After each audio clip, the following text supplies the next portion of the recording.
Before we get into this, just a little bit of a warning for you. Wonder Egg Priority is unlike anything I've talked about previously on Octo's Corner. It represents, for better or for worse, a great deal of sensitive topics and explores how those living in Japanese society deal with them, in large part through the use of metaphorical storytelling and fantastical settings. This includes, but is not limited to, the subjects of suicide, euthanasia, the morality of cloning, emotional and physical abuse, and mental health.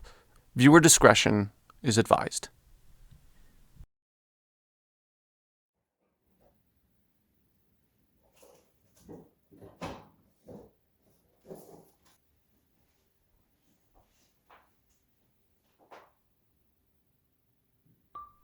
What you're looking at right now is just an egg.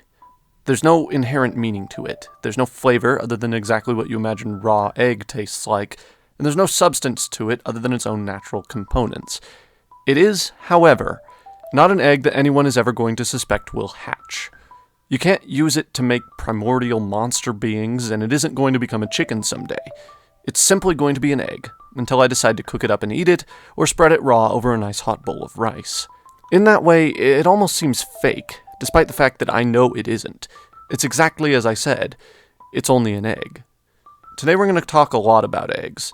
Not the kind you eat, but the kind which grow embryos inside of them and eventually hatch. Except, unlike the kind laid by chickens, there is nothing natural about any of what you're about to see. These aren't bird eggs, they're something more artificial. They blur the line between realities and are the definition of suffering in the vile events which they bring about. This is not a video about natural eggs. This is a video about Wonder Eggs. Wonder Egg Priority has suffered one of the most jarring public backlashes of any series I have ever seen. From its initial praises being sung from every angle imaginable to what has been labeled publicly as a dumpster fire by almost every major influencer in the industry. And all of this happened almost overnight with the release of the series' final episode. So, what happened? A few things: the odd episode delay, bizarre recap episode that came out of nowhere, one or two public apologies from the series director. Very familiar stuff if you were around during the era of Darling in the Franxx' fall from grace a few years back.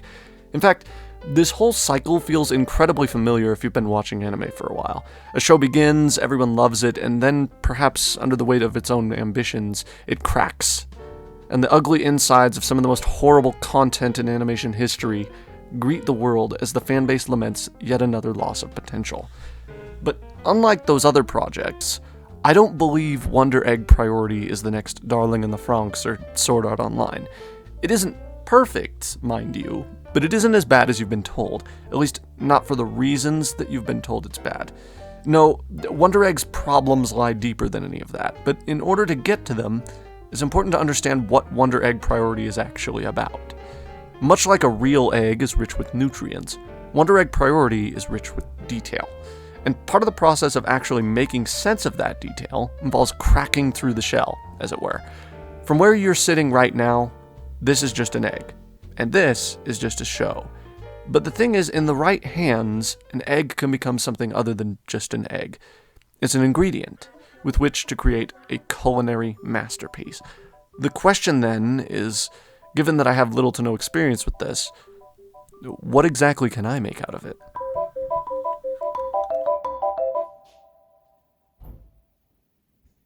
October 24th, 1988. Audiences all throughout Japan tune in to watch the premiere of Kimi ga Uso o Tsuita, a new drama penned by a no-name screenwriter with no prior training or experience, whose work is about to turn heads the country over. His name is Shinji Nojima, and between now and December 19th, his first official TV drama is going to run for 9 episodes before netting him the Fuji TV Award for Television Screenwriting, based on a special contest the company happens to be running for new screenwriters. Nojima's life is never going to be the same. Years prior, the young man had been employed in Aomori Prefecture at a canning plant, where he decided that this type of work would simply never be his thing.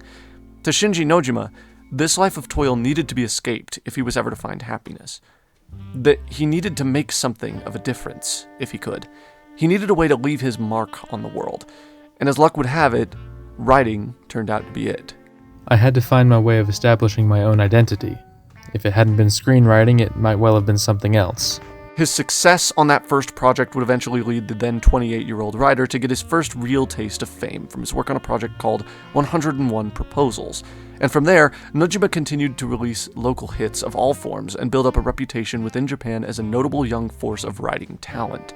It hadn't been easy, of course. His lack of training had caused him to wind up with more than his fair share of garbage scripts and crumpled up papers.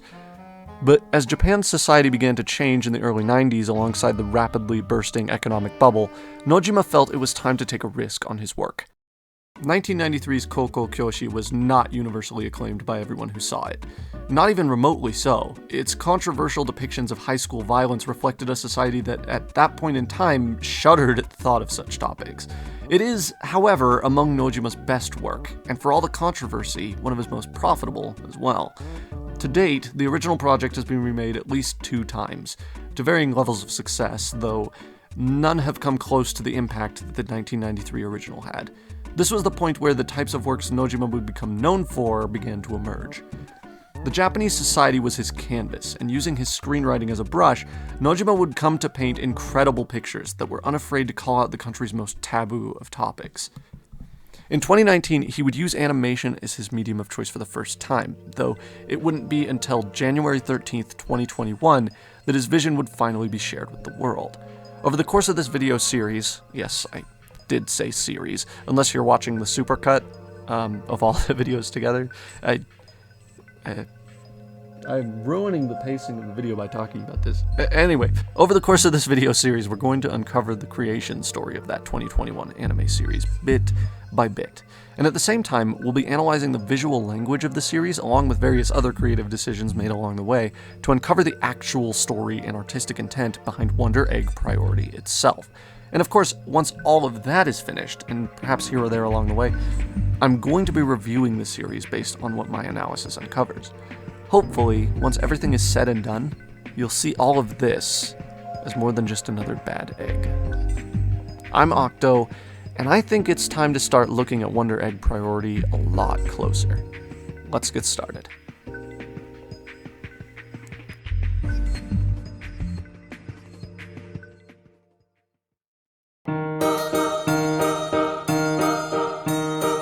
Any first episode of a series is going to be a big talking point in terms of analysis, because more than any other episode, the first episode is the one which has to do the most heavy lifting.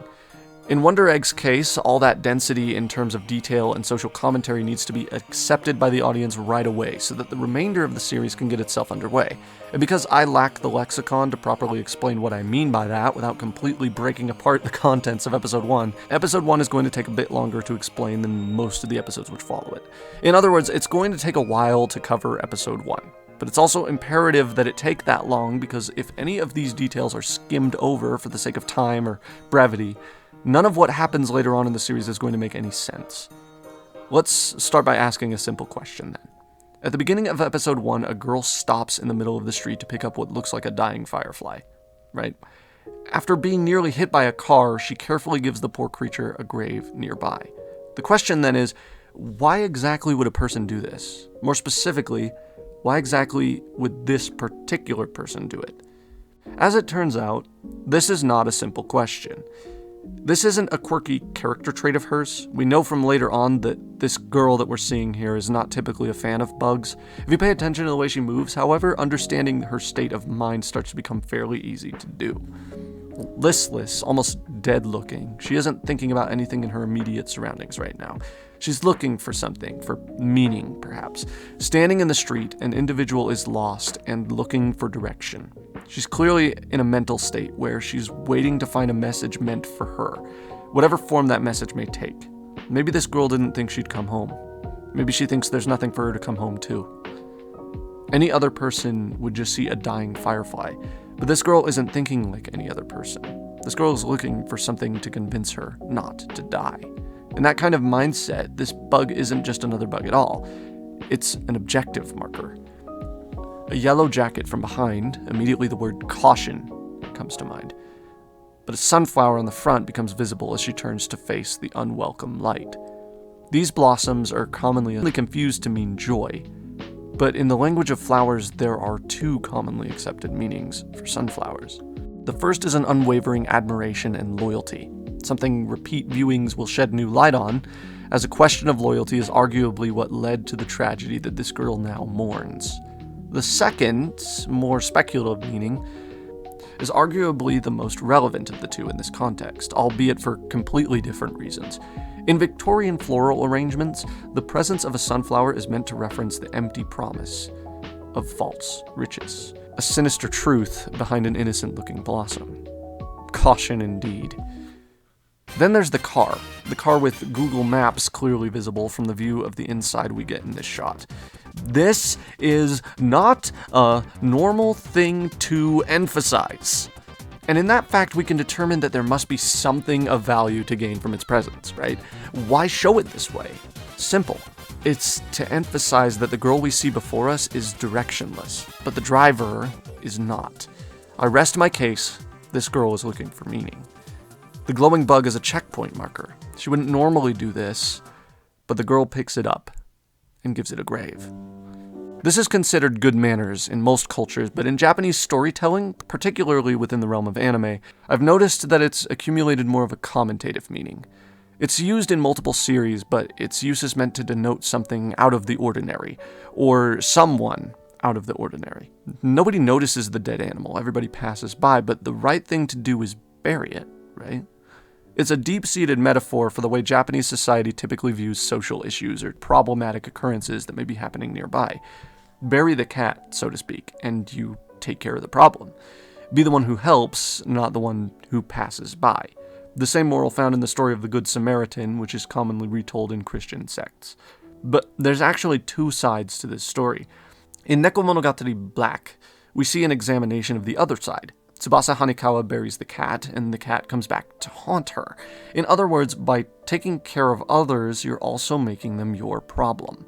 Their problem is solved, but yours no longer is. So just as often as the right thing to do is simply the right thing to do, and that's all there is to it, the aftermath of doing that, of noticing the problem and choosing to do something about it, can lead to it growing much more complex and involved in your life than you may have wanted when you chose to stop and help. Therefore, the fact that the quote-unquote bug begins talking and immediately complications arise makes perfect sense in this scenario. This part of the metaphor is more or less the same across all variations of the story of burying the cat, so to speak. The grave is empty, the grave is empty, the cat is now your problem. This is the significance of the car honking at her. The car has a set path to follow, the girl does not. So, rather than a simple, get out of the street, stupid, like most honks in media imply, this one says something slightly different. It's as if the driver is trying to say, get out of my way, I have my own problems to deal with. Comparisons to Nekomonogatari actually deepen when you realize that both instances prey on the mental needs of those involved by changing the context of that need and solving it through immoral or impractical means.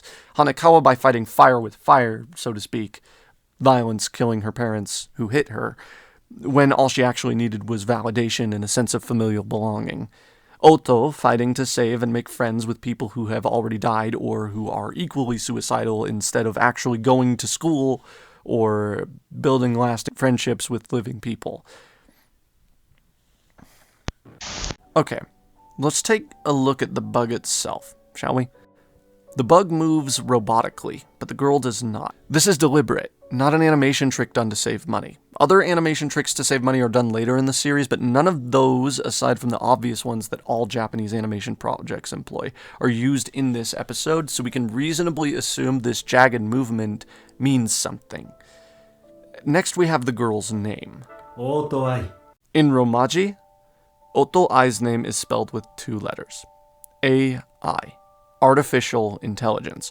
Just like we find out this robotic insect is when it in fact leaves the grave and speaks.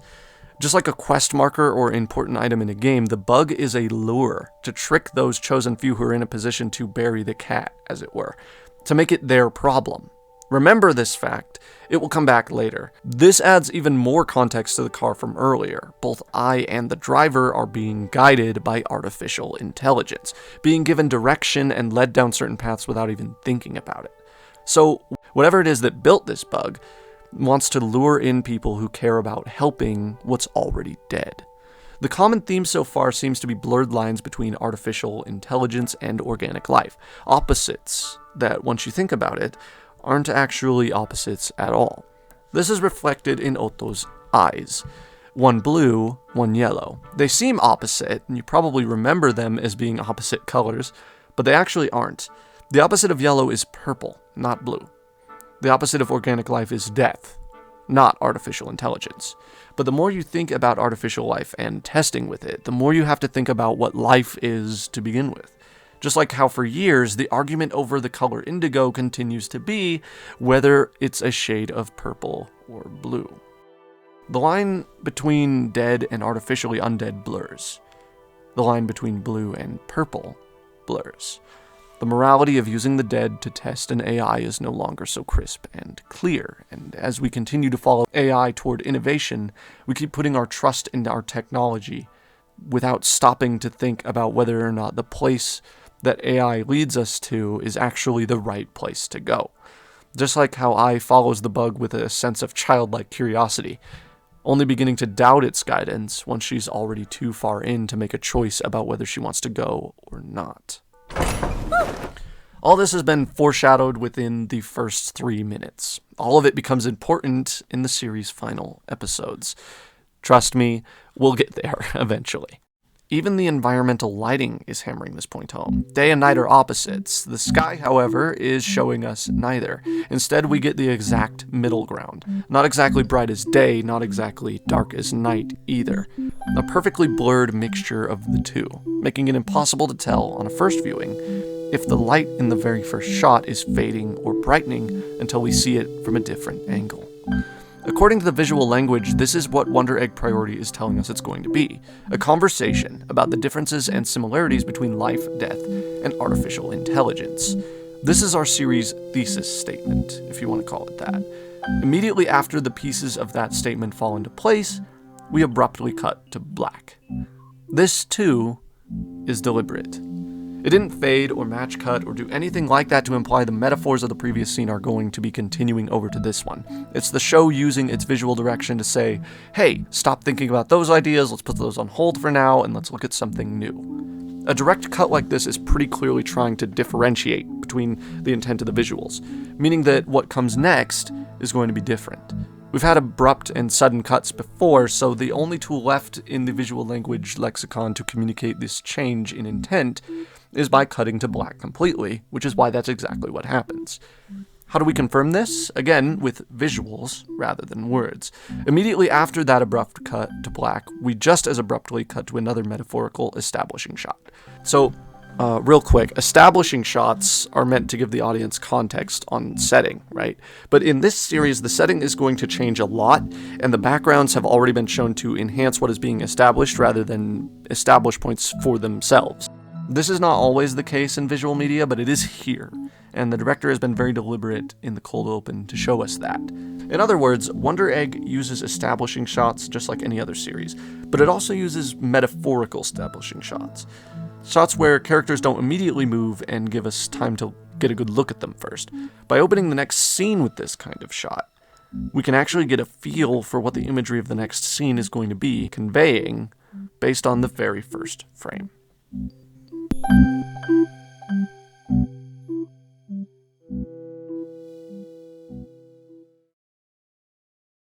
Same character as before, Ohto Ai, but now she's not wearing her hoodie anymore. We can see much more of her actual body, and we're inside as opposed to outside. This is to signify that the metaphors which were being presented in the thesis of the cold open are no longer the focus. Instead, it's time to look beyond the surface level, or broad idea from before, and hone in on what's inside.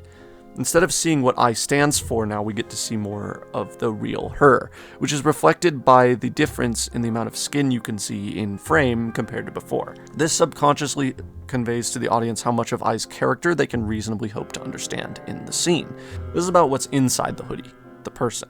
The fact that the background tells us that we're inside of a house again reaffirms the point from earlier that the backgrounds in Wonder Egg Priority back up the metaphors that the focal points and main characters are presenting. They are separate things doing separate tasks. This type of metaphorical significance may be lost on you if you're used to 3D CGI animation or live-action film, but while all forms of visual media use layering to an extent, in 2D animation specifically, each piece of the set actually exists separately, with moving characters never physically being a part of the background by virtue of requiring to move. This actually goes back to how cell animation is created in the first place. Even moving elements of the background require their own layer and cell in the photography stage. This is why it is acceptable for these two to be metaphorically considered separate storytelling devices and analyzed as such.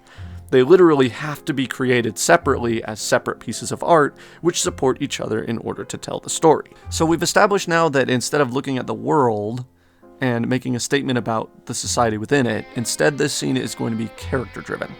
So what exactly do we need to know about Ohto Ai as a character? Let's find out. She could walk outside, but she doesn't.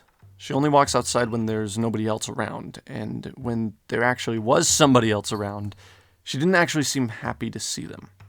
Combine that with the lack of other people in the shot, and suddenly I feel very confident in saying that Ohto Ai is antisocial.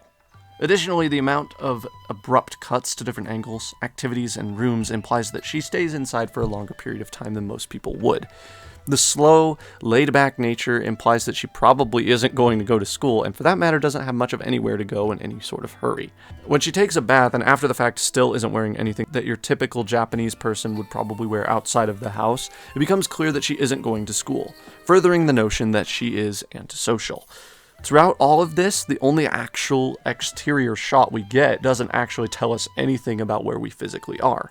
It does, however, foreshadow her family dynamic by showing one fish quickly hiding from view or interaction, representing Ai herself, while the other fish stays confidently in the light, unafraid of being seen, like Ai's mother. There are 2 fish total and 2 family members.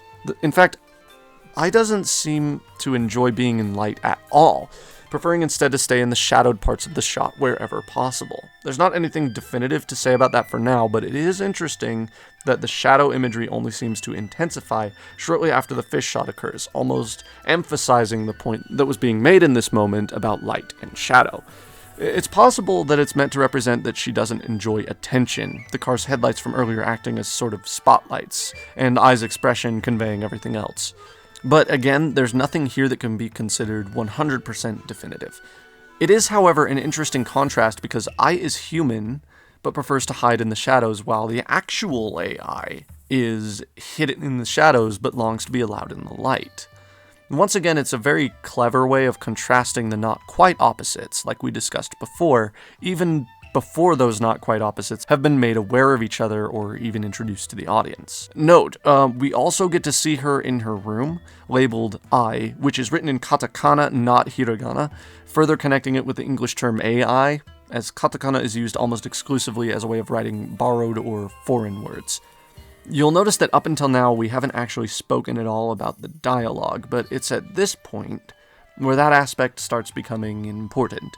That's not to say it wasn't before, but it goes twofold from this point on. We can always go back to earlier dialogue later to emphasize concepts as they arise, but if I go over it now, this video will never end. So let's just say that starting now, I'm going to start explaining the dialogue too. Ai's teacher drops by her house on the regular, it seems, based on the conversation, but Ai is determined to avoid either him or her mother, one of the two. Until we see her on screen with one or the other, we can assume it's both. Ai, literally and metaphorically in the dark about what's happening outside her door, tries to ignore thoughts of her teacher by turning her thoughts again back to the egg. Speaking of the egg, isn't it fantastic how the very next shot after talking about eating the egg is a shot of the egg being eaten?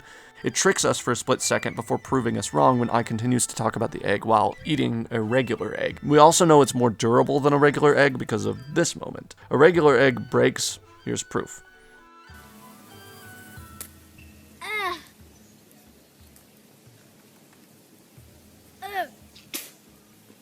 See, I bit into it. Back to the shot. This scene is perfect because of reasons we'll get into later. Just remember that she's literally and metaphorically in the dark about what's happening outside the door for right now. Let's confirm the thought from earlier real quick. Okay, cool.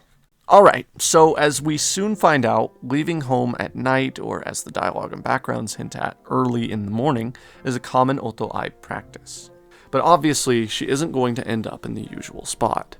The smooth transition in the background implies that this is still going to be introspective, but the framing of Ai as the one who stands out also tells us that it isn't going to be introspective about her. The flower in the foreground, by the way, is also important. It's a white lily, which symbolizes purity, but most commonly, it's associated with funerals because of that. Mix that with the broken-looking background from a moment ago, and we have a common theme being called back to, paying attention to death and being the outlier in that. We can also confirm something else based on a combination of dialogue and animation here. This world is not a dream. The only other time thus far that Ai has proved to herself that something wasn't a dream was with the egg itself. You'll remember she initially thought it was a dream. 夢じゃなかったんだ。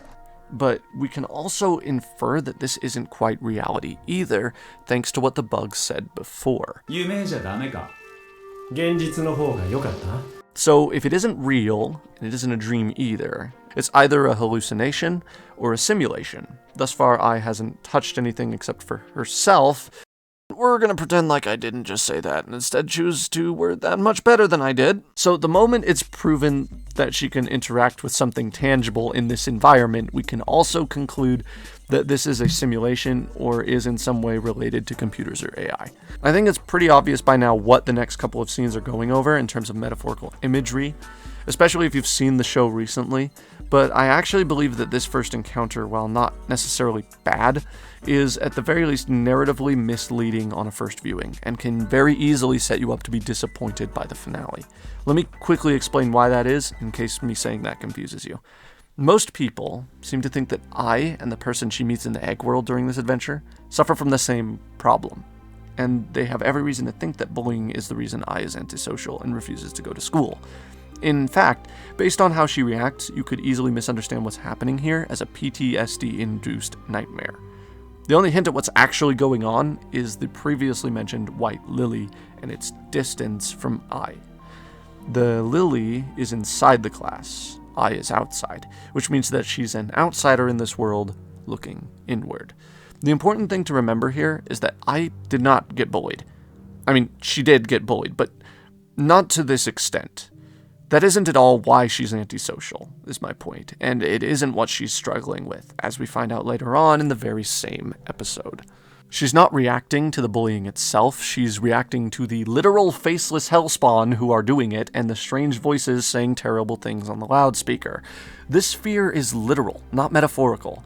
Ai is an outsider who is visiting the internal fears of someone who has already died, someone who died because they were getting bullied. This is their hellscape, not hers, and we can prove that based on what happens next. Oh, and just for good measure, bathroom and toilet interaction, so we have that pointing to simulation. And of course, talking toilet paper, which seems weird until you know whose voice it is and what they're doing.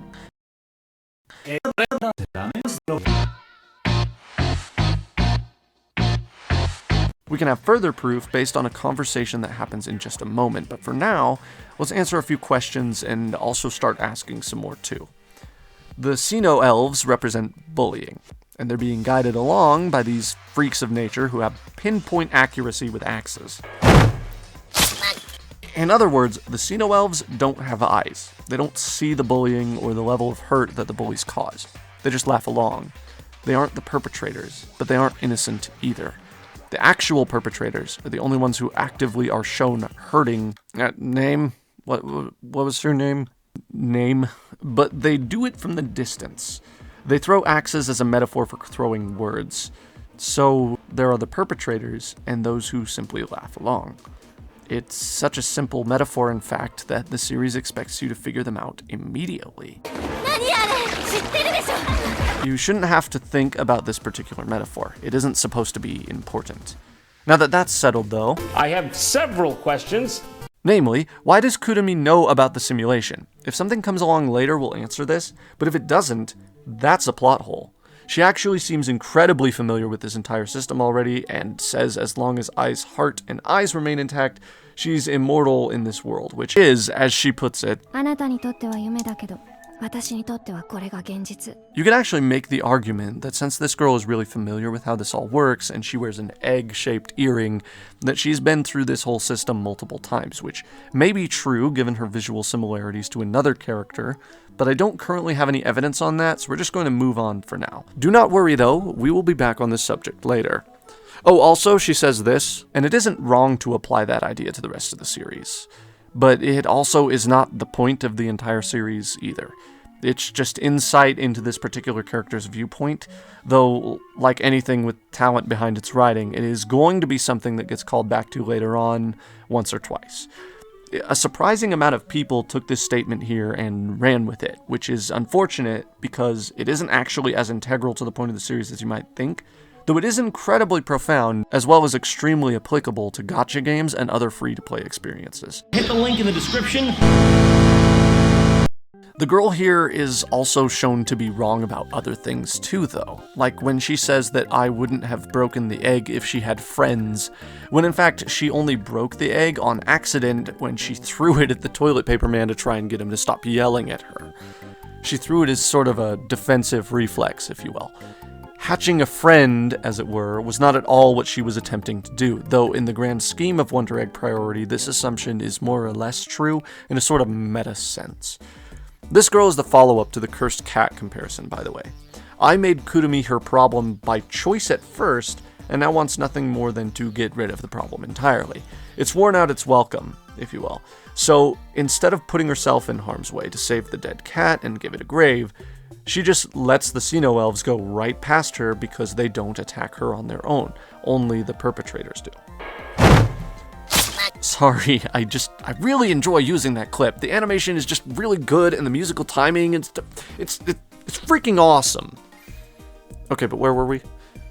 Oh yeah. Again on her own, Ai walks with a multicolored pen. This is a good time to point out that a lot of her color design is meant to call back to a pencil case or children's coloring book. Art, in other words. So her weapon being a pen is just to kind of finalize that point, which is accurate because art is the root of Ai's problem, and it's the reason she's antisocial. Same as how the other girls' weapons are metaphors for their own issues, which, again, we'll get into that later.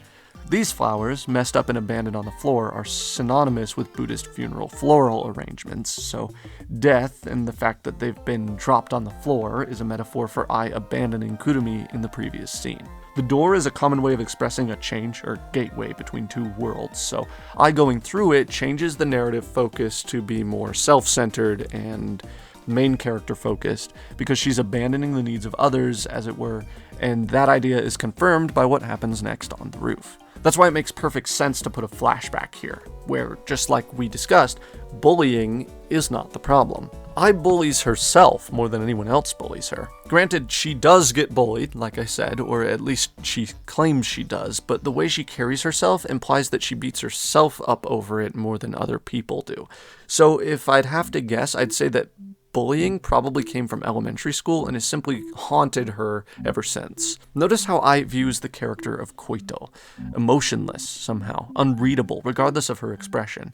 Very few other characters have this kind of design and this deliberately ambiguous facial expression. It's almost hollow, isn't it? Note, this will be important later, so do not forget it.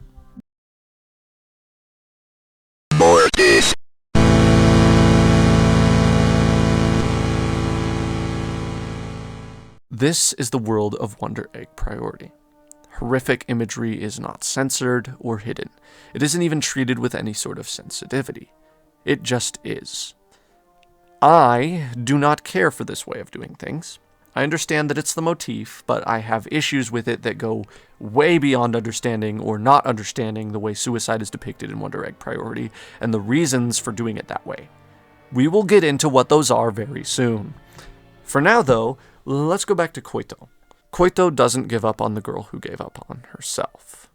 When she drops by Ai's house later on to return the umbrella and the bag, we get to see the fruits of that labor pay off. Friendship and a change in perspective. We don't get to know all the details just yet, but the main issue is that Ohto Ai blames herself for the death of Koito. That's why she sits near to the monument and honors Koito's memory. But alongside that self-reflection comes a sort of realization. What happened to Koito could happen to anyone. And if it really was her fault, then if she doesn't help Kurumi, that will be her fault too. You'll notice a distinct difference between these two rooftops once Kurumi shows up again. it would be easy to just stand by and watch it all go down. Simple, in fact. But Ohto Ai isn't afraid like she was before. When she states that a crosswalk is still scary even when you're moving with the crowd, she's actually saying something incredibly profound that can be taken as the solution to the issue of bullying, according, of course, to Wonder Egg priority. Life is scary no matter who you are, or what path you walk down. Just because you fit in doesn't make it any more or less scary. And that being the case, why choose the side that hurts others if it doesn't make things any easier? Why pretend not to see? Nobody has to be a Seeno-Elf. And the moment Ohto Ai realizes this, the gap is bridged. And the one person who doesn't laugh along with the rest speaks out against the perpetrator. The bullying stops.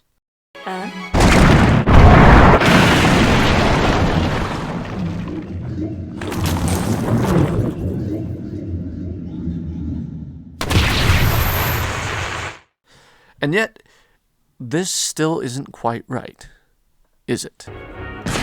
Now, I'm sure based on everything we've analyzed so far, you have questions, just like any rational viewer would.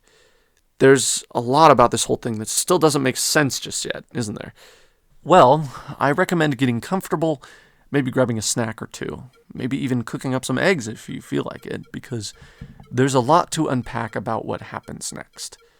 You may think that we've covered a lot of ground so far with episode 1, but if I'm being completely honest with you, we haven't even cracked the shell. So I'm just now realizing, as I put this together, that I've been calling them Seeno-Elves, when they're actually called Seeno-Evils, and that might be because of the way the subtitles are, but I also speak Japanese, so I should know better, right? Well, just so that you all know, and in case you didn't read the pinned comment that basically said the same thing in the last video, in Japanese, this name is extremely ambiguous. They're called Mitemi ni Furi, which literally just means pretend not to see, so Seeno-Elves just sounded better in my head, and since I was watching it with somebody who doesn't speak Japanese, I had access to the subtitles and just sort of went with what I saw.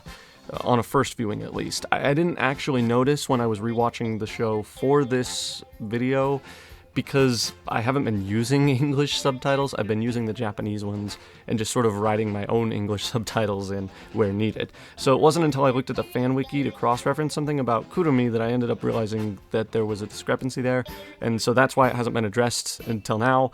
But from here going forward, I'm going to be calling them by their official English name instead of elves. I just wanted to get that out of the way before moving on.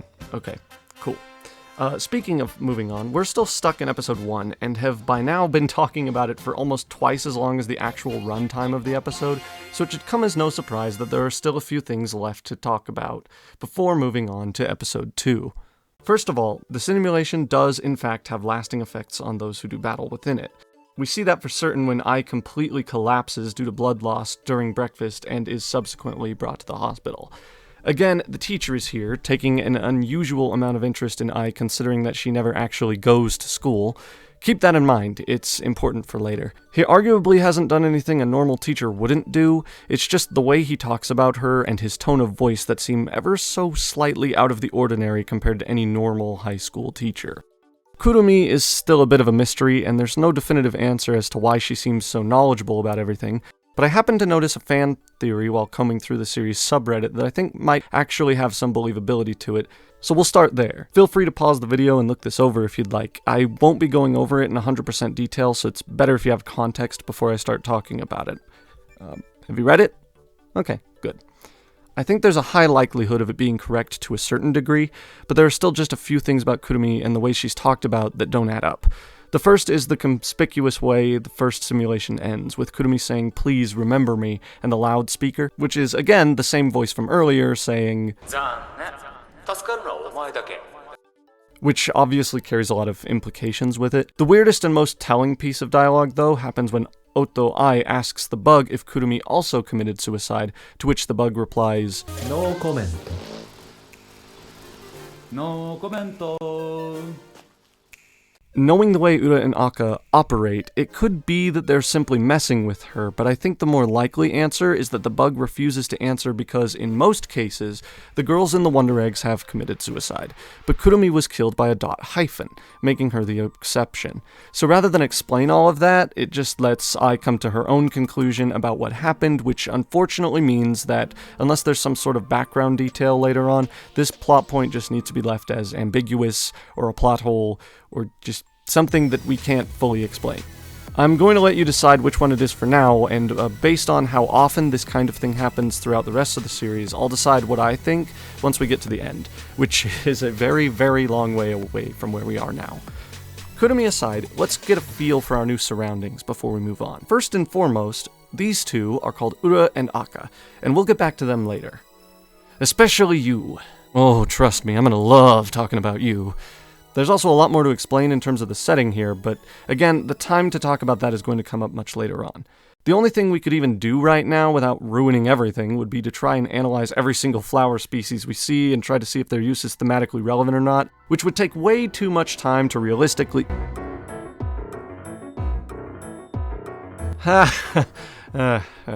As if I have that kind of time. No. Not to mention recording and actually editing that segment together. That would be an entire video unto itself. No, instead of talking about that for the next 20 minutes, I think most of you would prefer if we just moved on to episode 2 already. So let's just do that. In the meantime, though, you will be seeing the various flower species explained in the bottom of the video for the next little bit. I'm not going to analyze them. I feel comfortable letting you guys do that for me, but I did define them according to the Japanese language of flowers, and I cross-referenced that with the historical English meanings for each flower, so feel free to let me know if you feel that there's any significance to that meaning. I might pin your comment if there's any particularly insightful theories about this, but other than that, let's cover the final piece of episode 1 and finally move on to talking about episode 2 and the rest of the series, basically. When Ai finds out that she isn't the only person involved with the simulation, she's extremely eager to meet the others. The interesting thing about this girl, though, is that there's actually a lot we can learn about her before she says anything at all, or even before Ohto Ai says anything at all to her. For example, we can immediately understand that this individual is used to this procedure, as evidenced by the fact that she buys her egg in bulk and even has a special carrying case for them prepared beforehand. We also know that this isn't her first time doing any of this, thanks to her body language and nonchalant animation. If it was her first time buying eggs in bulk, she'd probably be acting a little bit less relaxed about this action than we see her acting here. Her actions are almost robotic, and her sense of style is very clearly a reflection of her personality. Emotionless, dull, devoid of any kind of actual character. She moves in a very deliberate way here, with occasionally stiff movements that are always very calculated compared to the sloppy, unbalanced way that Ai moves in the very same shot. This shot is actually extremely important for that very reason, if you can believe that. It creates a contrast, a literal and metaphorical distance between Ai and this new character. This contrast is further exemplified by the dialogue, which is so quickly brushed off that it's hard to think of it implying any sort of significance at all. And yet, of course, there's significance to it. Literal significance. It's incredibly easy to miss, but it is there. Those of you who've already seen the special finale episode, pay very close attention to what I'm about to say. Ai comments on her figure being close to perfect, which is actually an extremely clever way to foreshadow the fact that her body is unnatural. It's the series pointing directly to a very specific detail, and we know it isn't a one-off line because Aka responds to it by saying, implying that there's something worth noticing about this detail. That said, obviously the more immediately pressing line you'll notice during this conversation is that Aka states that the two of them are worried about her. The same two individuals who are totally unfazed by the visceral nightmare world Ohto Ai was seriously injured inside of are worried about her. That's kind of a big deal, because again, they aren't really bothered by very many things. These are all details which call back in certain ways to the core thesis we talked about previously, but they don't actually start to take noticeable shape until the beginning of episode 2.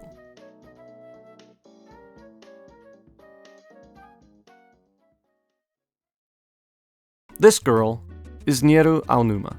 Her given name is spelled with hiragana, which also means it can be interpreted as a conjugation of the Japanese verb neru, which means to sleep. It's a fitting name, but again, we'll get into the reasons why that is later on. As clearly seen in the beginning moments of episode 2, Nieru does not like to engage in conversation without purpose. She's driven, focused on her one and only goal, and she does not see a need for any sort of idle chatter in between the steps she takes to get there.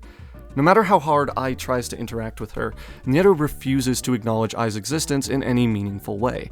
That much is obvious, and not exactly exciting to analyze, but what's interesting is that while the focus of the dialogue is entirely on Nieru, the visual language of the scene tells a different story entirely.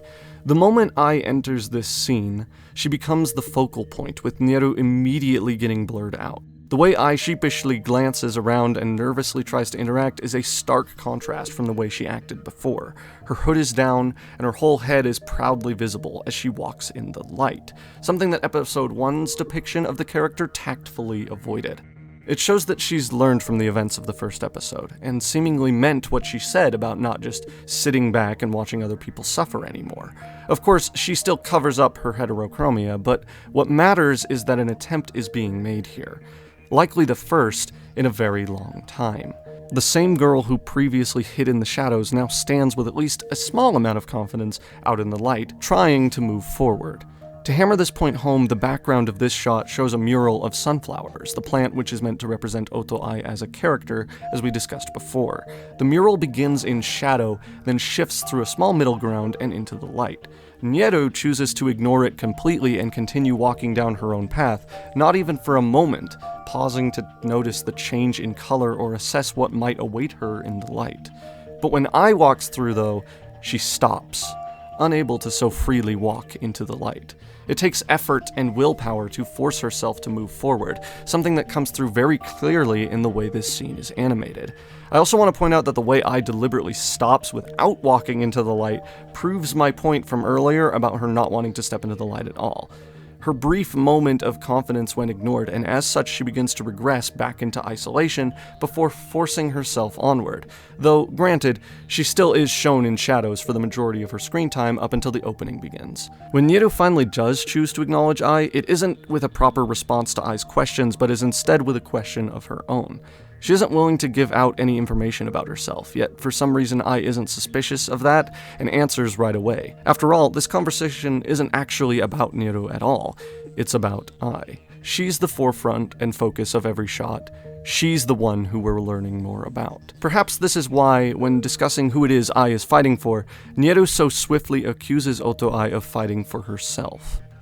It's only then that Ai starts to actually pay attention to Nieru beyond simply trying to initiate conversation. Only then, you see, does the focus of the camera shift. Immediately, every suspicion we've built up over the course of the last 2 minutes is confirmed when Nieru perfectly recites the true problem with Ai directly to her face. 今の自分が嫌い。だから行く。怖いけどまた行く。Nieru doesn't need other people for validation. She doesn't care about Ai's need to heal and isn't preoccupied with any sort of emotional hang-up about who she is or what she's trying to do. Information is what Nieru values, and fittingly, it's the one thing that she refused to give up, until finally, Ai asked the right question. Nieru faces the camera.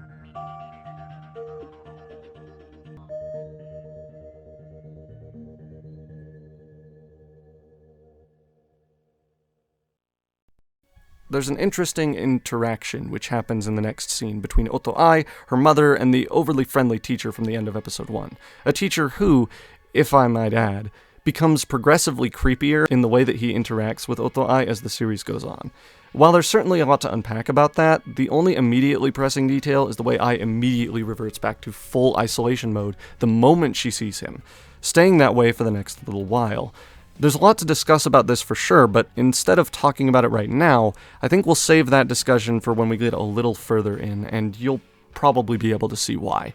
For now, though, let's get acquainted with what you might call the pattern of Wonder Egg priority. At its core, Episode 2 is doing two seemingly separate things at more or less the same time, and that's ultimately the pattern the rest of the series is going to be following from here on out. What makes the series difficult to understand on a first viewing is that it can be overwhelming to figure out both of these things at once, while still trying to follow the overarching plot, which involves the main cast of characters and their respective emotional grievances.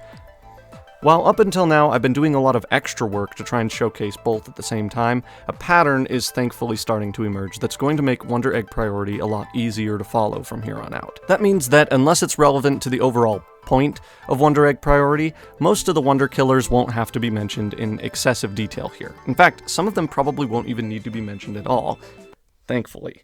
Up until now, I haven't actually been focusing on anything in much detail that isn't directly related to Ohto Ai herself. Yes, we briefly discussed Nieru's introductory scene, but just like the show itself, the focus and commentary wasn't actually about Nieru at all, beyond a surface-level description of her. It's always been about Ohto Ai. Wonder Egg priority coats itself in metaphorical imagery to be sure, but assuming you've been following along, you've probably noticed that it hasn't actually been making any statements about its social issues beyond blanket admissions that they are issues and that they have lasting effects on those who suffer because of them. Episode 1, for example, claims to be about bullying on the tin, but it actually isn't. It doesn't make any statements about the origin of the problem or give any insights on how to properly end it beyond what actions the main character can take to ease its effects on the sufferer. The bully is a one-dimensional monster with no purpose other than to be a bully. And while I can choose to stand up for those who are being bullied, that ultimately doesn't do anything to actually get rid of the problem. It just makes the bullying easier to deal with for Kurumi. In fact, to start with, Ohto Ai actually contributes to the problem, commenting that Kurumi has a terrible attitude, and even going so far as to say that she hates her. In episode 2, we meet Minami Suzuhara, who Ai immediately compliments for her nice figure, but beyond that, treats as a lower individual. She orders Minami around and foolishly believes that she can protect her, but doesn't actually seem to care in the slightest about trying to understand what Minami is going through. She looks nice, that's what matters to Ai, for reasons we'll get into later. That, and of course, the ever-present goal of saving Koito, which Ohto Ai explains to Kurumi before even bothering to ask what it is Minami might be suffering from. To be blunt about it, Ai does not care about Kurumi in the slightest. She's working through her own problems, and given how emotionally strenuous those problems are, it makes sense that she would feel that way. The problem is, that insensitivity towards others' feelings isn't going to solve anything for anyone except for Ai herself, as the battle between Ai and Minami's Wonder Killer very quickly points out. In other words, what we're looking at here isn't actually commentary on societal problems in the typical sense. It's not going to be going into these issues expecting them to be difficult to understand, because they aren't actually supposed to be the narrative focus. These issues are background elements meant to teach the main character, in this case Ohto Ai, how to improve as a person. In episode 2 specifically, the issue is that she's being insensitive, which wouldn't even be a massive problem if it weren't for the fact that she clearly doesn't view Minami's struggles as important at first.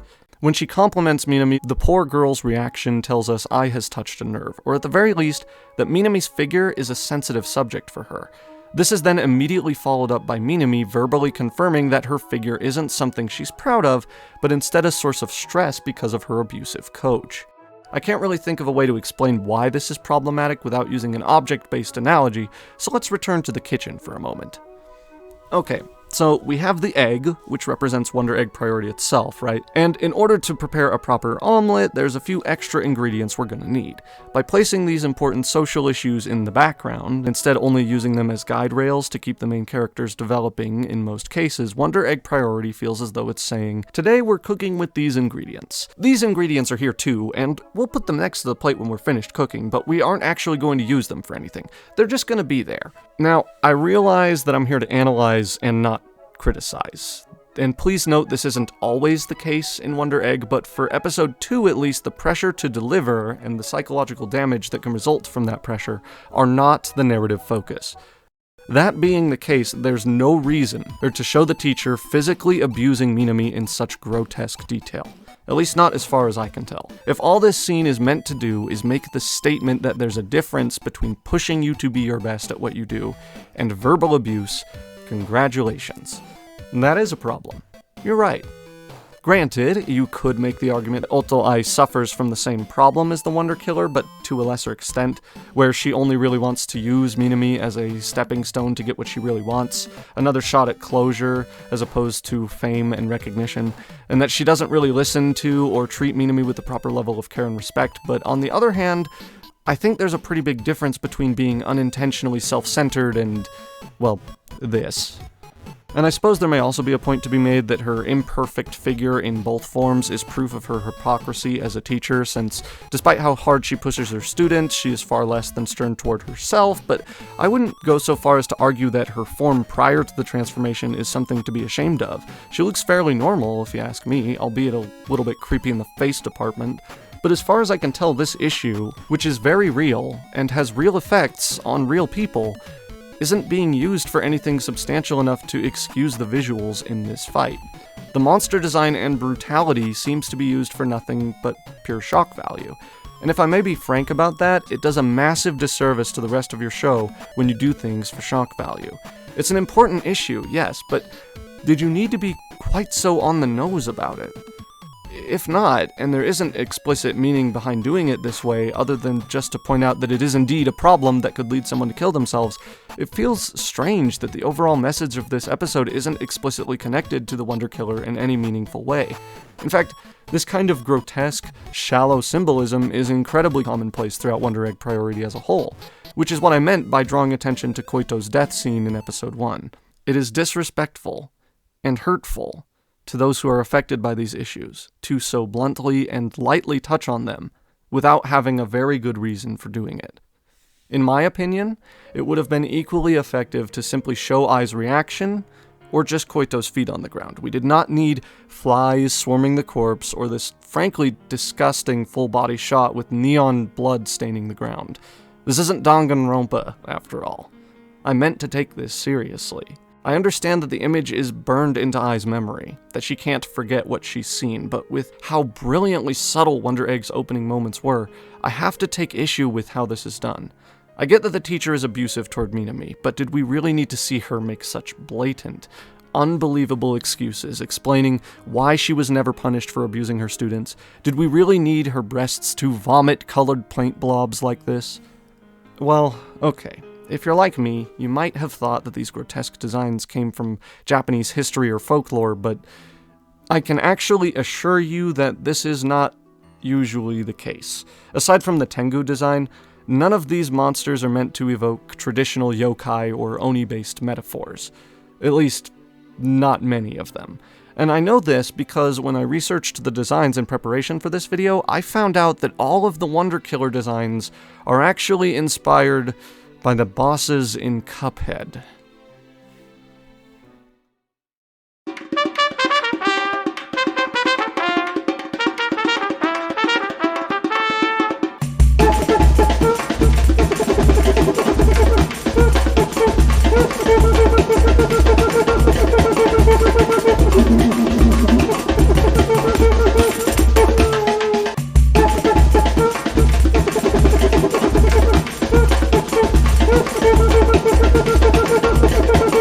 Oh, but hold on, Octo, I hear you say from beyond the screen. Aren't you getting a little ahead of yourself? Isn't there a bit more to episode 2 that you aren't discussing? What gives? And to that I say, you're absolutely right.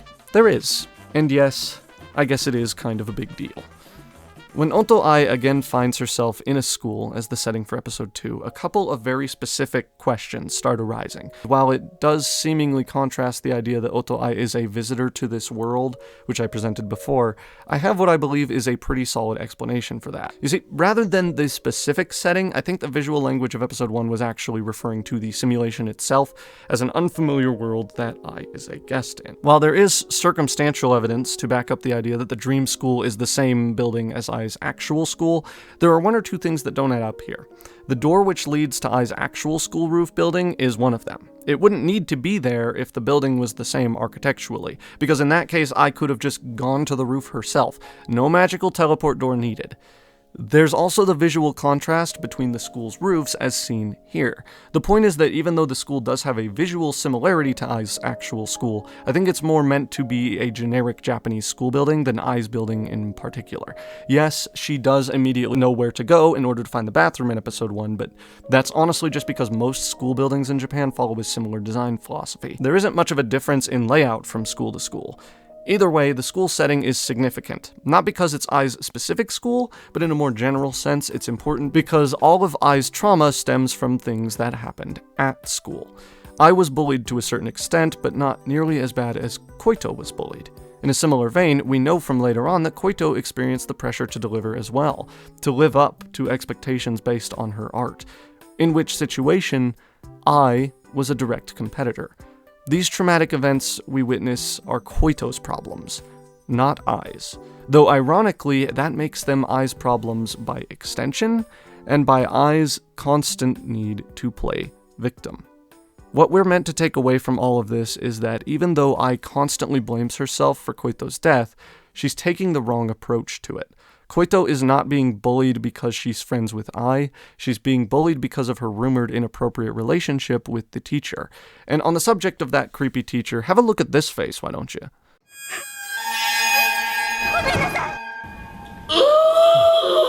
I don't have anything to say about that for now, it's just really intimidating facial expression, and I can see why I would be so tormented by it. Note that this is probably the most horrific moment in the entire episode, potentially even the entire series, and it gives added context to the way Ai reacts when the teacher is surprisingly over at her house later that day, why she immediately cuts herself off from him in every way. It's true what she says here, in every sense of the word. She doesn't hate her teacher. She's terrified of him.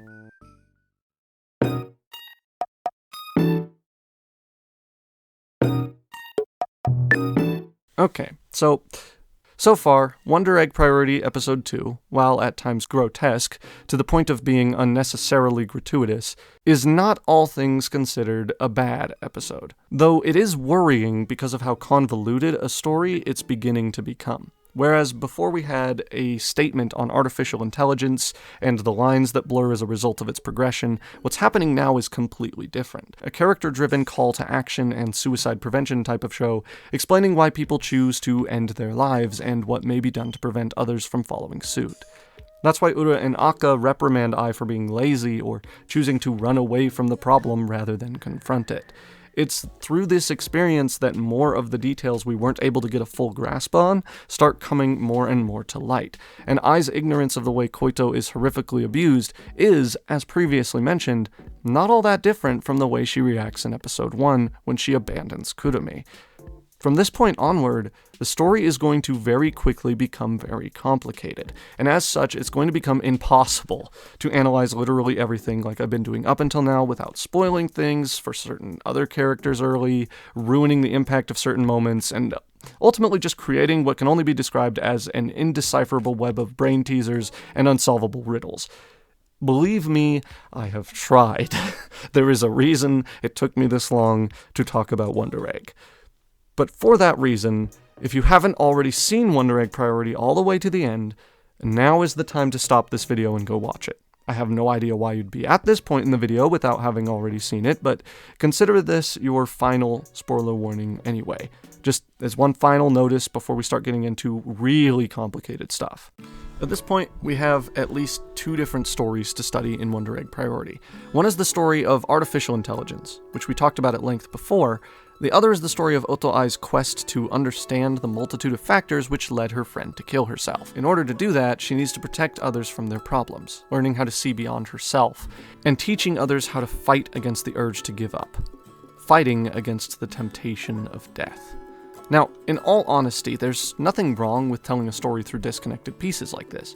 The problem, you see, is that Ai isn't the only other person this story is about. It's easy to write a character like Nieru or Rika or even Momoe off as fighting for the same reasons. After all, they also lost friends and need closure on them, don't they?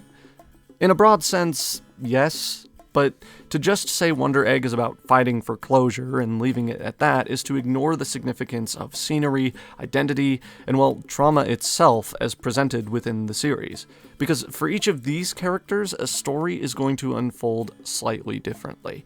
That ultimately leaves us with 5 completely separate narratives, only loosely connected to each other by being told at the same time. I say this because at this point we're going to need to talk about story number 3.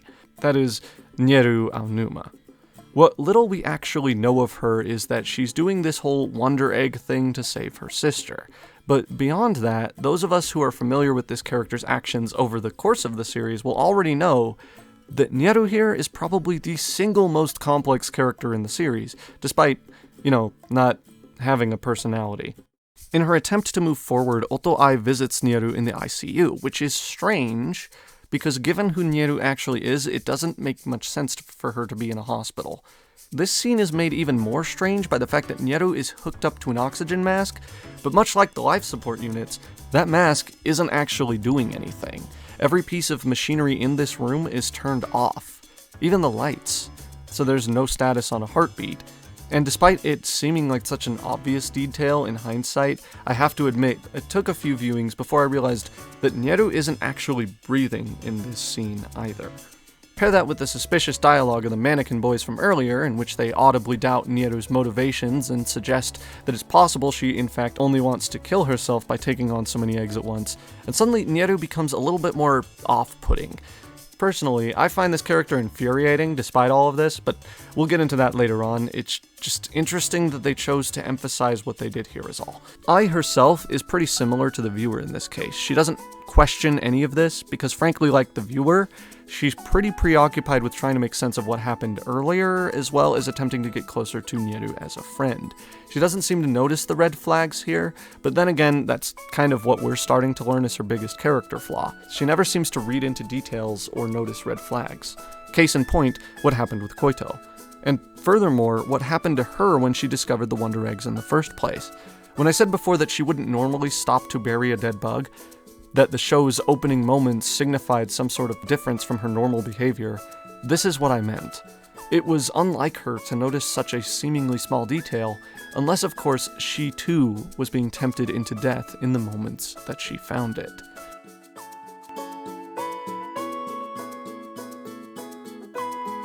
Then, of course, there had to be a scene that ruined everything. Nieru breathes, or I guess more accurately smells real hard, and Ohto Ai is pictured confidently in the light. Though, at the very least, you could make the argument that she's in the light as a metaphor for her making progress toward her goal, that this action represents a step in the right direction, even though the characters are moving to the left. Nieru slowly smiles, and the light seems brighter than ever. Ohto Ai is starting to change. For once, Ohto Ai isn't afraid. Not of people, or fitting in, or even being bullied. Everything seems to be going fine. Until... Up until now, my method of covering Wonder Egg priority has been to cover literally everything. Scene by scene, in explicit detail. Discussing both what I find admirable about the series' direction, as well as what I dislike, and doing all of this as it becomes relevant in the show. However, as I hinted at before, from this point onward, I no longer feel a need to do that. At least not to quite the same degree. That's because by this point in time, I'm sure you all understand, or at least have been reminded, of the kind of program Wonder Egg priority actually is. And as such, I don't see too much of an extra need to uncover every little thing in every little scene. That, and I would eventually like to talk about something that isn't Wonder Egg priority on this channel, and with the pacing up until now being what it has been, there is absolutely no way that that's ever happening. In other words, I'm sure you get the point by now. Each episode of Wonder Egg pits its respective main character against one of the reasons that they lost their friend, which it does because suicide is a complicated issue which rarely has only one point of origin. That much I can appreciate. What I find less praiseworthy, however, is the severity in which the thinly veiled metaphors which represent those problems are shown and discussed. For the sake of pacing, Wonder Egg can't afford to do much other than draw attention to these problems in society, and if I'm being honest, Part of the reason why is that the show isn't actually trying to do anything beyond a surface-level shock and terror kind of presentation of them. As discussed, it's about life, death, and science, not about suicide, idol culture, or gender.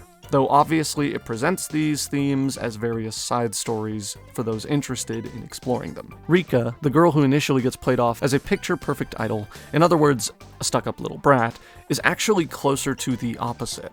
That's why it's fitting that her overall design and personality take clear inspiration from the artwork Sushio did for Bish, an idol group which is as deliberately aggressive toward idol culture as they can possibly get away with. It's easy to see that her innocent act is only surface level, and that she acts like a sort of tsundere, saying the exact opposite of what she means or being intentionally misleading about how she phrases things in order to seem emotionally cut off or distant. There's definitely a lot more to say about her character than that, though, like, for example, that her entire story arc represents the hellish level of responsibility an influencer has, based on their level of fame, and that because of that fame, everything they say or do can and will have consequences on the actions of their fans. All in all, Rika is an interesting character as a result. In many ways, more interesting than Ohto Ai herself, and certainly more interesting than Nieru, the robot girl over here, but Nieru is more thematically fitting, and as such, we're going to be talking about her a lot more than we will about Rika, which is why I want to briefly elaborate on her before we move any further into Wonder Egg Priority's story.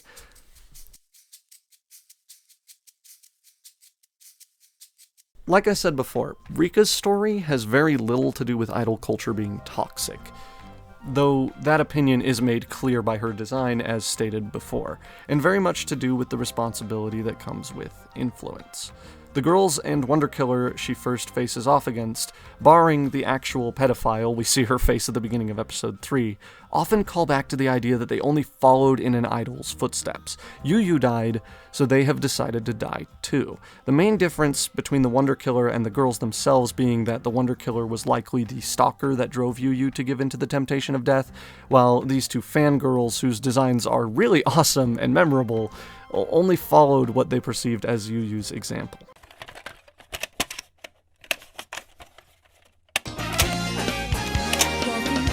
No, not that Yu, but it was also Rika's harsh words that led to the death of her friend, which we later find out was extremely tragic and deeply emotionally affected Rika to the point where she now uses this sort of magical playground to escape her troubled reality and strained relationship with her mother. No, not that Rika. This Rika. The point I'm trying to make here is that while the actual circumstances aren't anything I haven't seen before in anime, the message being delivered through Rika's story actually is. She was only trying to help. She wanted the girl she now playfully calls her little wallet to have a more respectable life than what she had seen, and believed that if she said something to her that could get her away from idols for good, she might grow up to be someone who was better than a petty shoplifter. What she failed to realize is that her intent failed to come through, that her harsh words as an influencer were taken at face value. It is Rika's fault that she lost someone that she only wanted to look out for.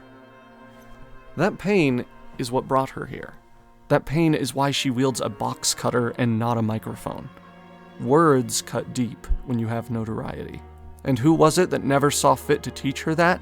Who was it who taught her to be an idol? Who doesn't have a respectable life in the family? This is how Rika's story begins. But rather than tell you how it ends, I think it's time we use that context to explain why it matters so much that Rika should happen to meet up with a sunflower, and how all of this ties into Wonder Egg's thesis point. We've had our fun, going nice and slow with my analysis, but my ingredients aren't getting any fresher, and now that the oven is on, I think it's time to get cooking for real.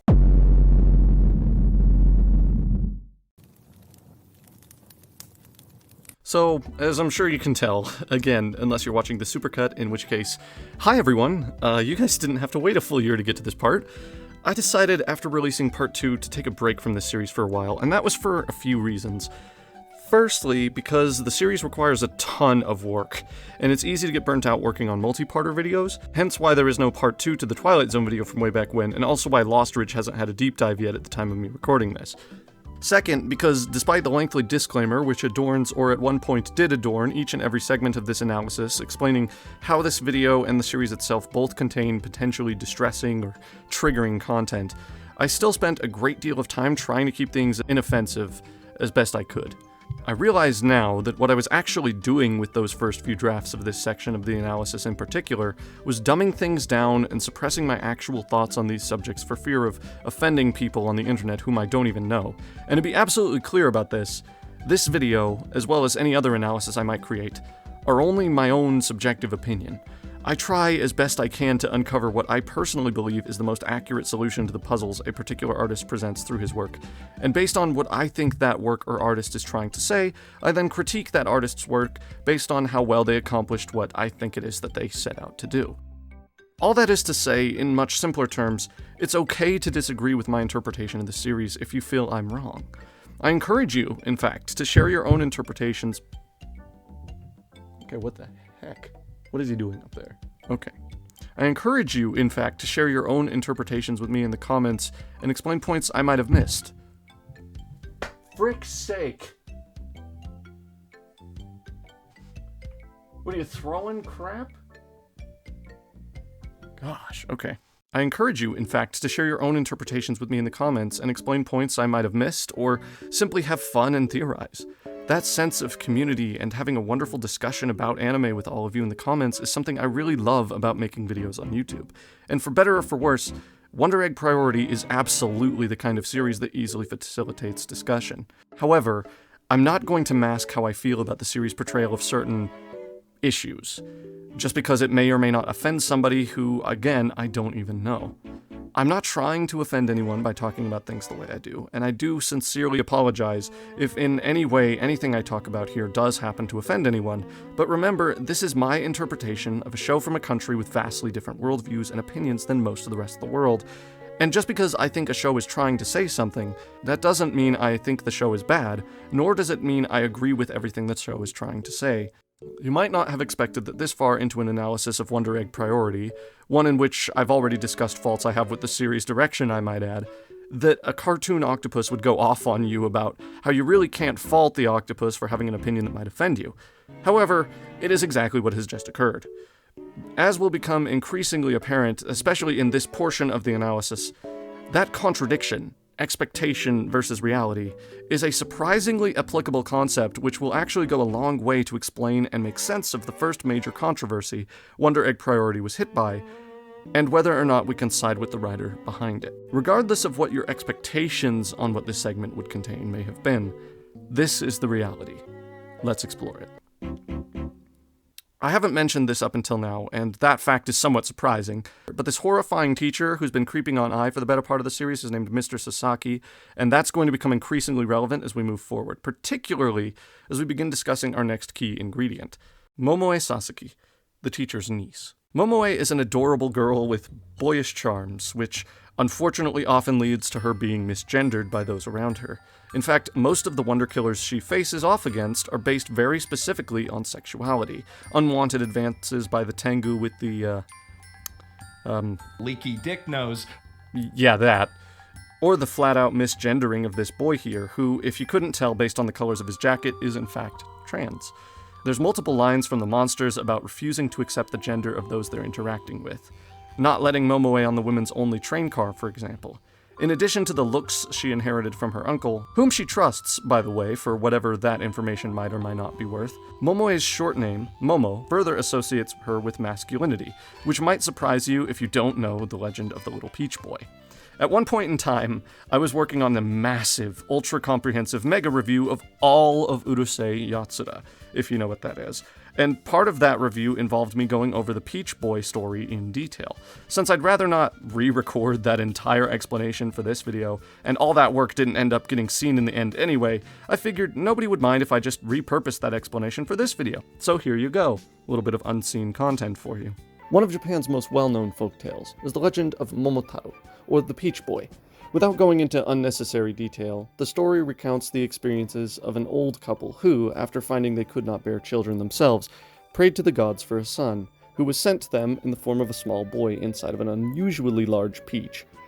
In fact, it's such a well-known story that the first thing Ataru says upon seeing the giant peach is the name of the boy from the story, Momotaro. Or Momotaro. Okay, so essentially, when the first girl we see Momoe rescue calls her Momotaro, And we later learn this isn't exactly an uncommon result. Momoe's troubled reaction should make a lot more sense to anybody who, for whatever reason, didn't already know who Momotaro is. There's a lot of imagery which adds to that sense of feeling trapped by identity, with multiple shots boxing her in on the train. If we went into every tiny shot like we've been doing up until now, we'd be here all day, but essentially, Momoe's entire character arc revolves around her trauma, which is constant misidentification and misgendering on the part of the outdated mindsets of the adults who surround her. To put into words those outside the LGBTQ community might find easier to understand, imagine your identity was constantly and maliciously denied you by everyone around you. And despite knowing with all your heart who you are, nobody around you accepts or even acknowledges, instead belittling the very idea of who you are. That is what Momoe goes through. Except, strictly speaking, Momoe is in fact biologically and emotionally female.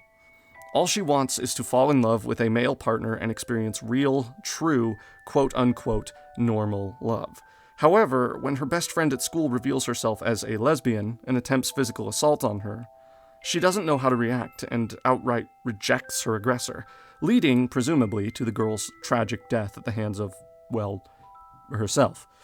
Momoe's issue with this isn't that her friend was lesbian, it was probably that she really wasn't.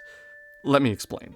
Momoe's best friend, whose name I forgot and don't really feel like consulting the wiki to remember, likes her in the same way she likes boys. In other words, her friend is sexually attracted to her. Not because she sees and accepts Momoe as a woman, but because she finds her sexually attractive in the same way she'd be attracted to a boy.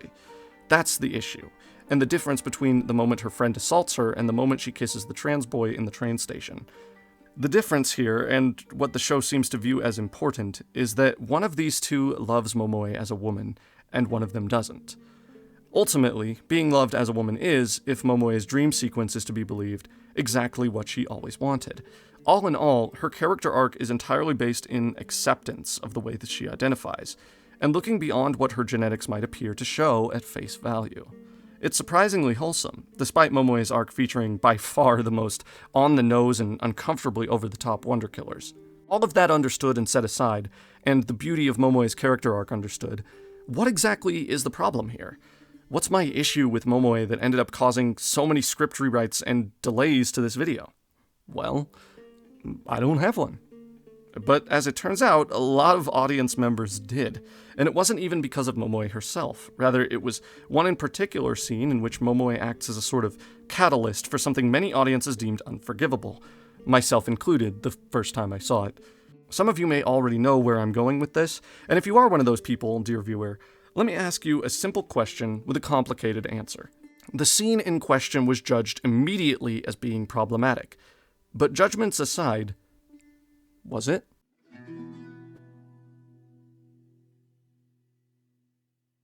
A little over a third of the way into episode 4 of Wonder Egg Priority, a very peculiar dialogue takes place between Akka, Uraraka, Rika, and who else but Nieru, regarding Momoe's looks, which, as something she's already used to hearing, doesn't seem to faze Momoe on the surface, but I do also think it's clear from the careful animation and attention to detail that she's still hurt on some level by what she knows is happening around her.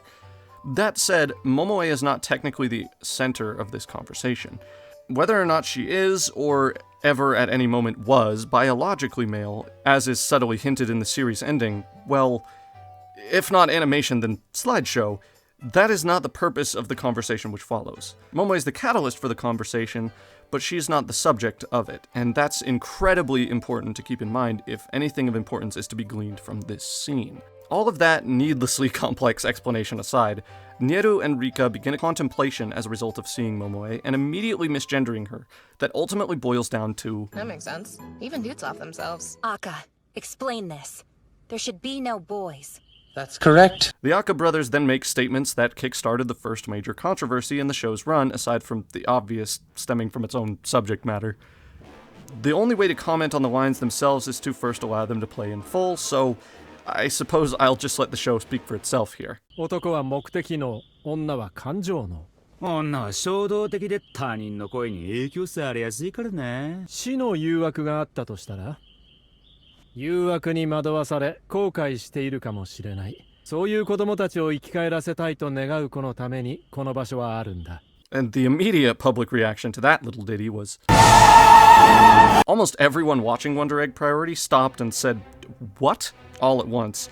And the more people thought about it, the less sense it seemed to make. If the goal of this project, which we'll come to define as the Wonder Egg Priority Experiment, was to give people closure or revive those who have tragically lost their lives, it wouldn't matter the gender, if not for the Aka's sexist reasoning. Therefore, the perception, one which is never outright denied at any point after this, might I add, is that this moment is a blatant showcase of bad, problematic writing. You might be tempted to justify it by saying that these characters are the villains, or something similar, but the truth is that reasoning would be, by definition, hypocrisy.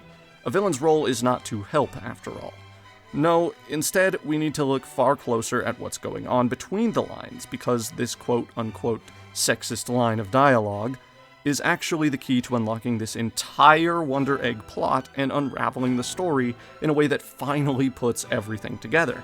This is the crack in the unsolvable narrative.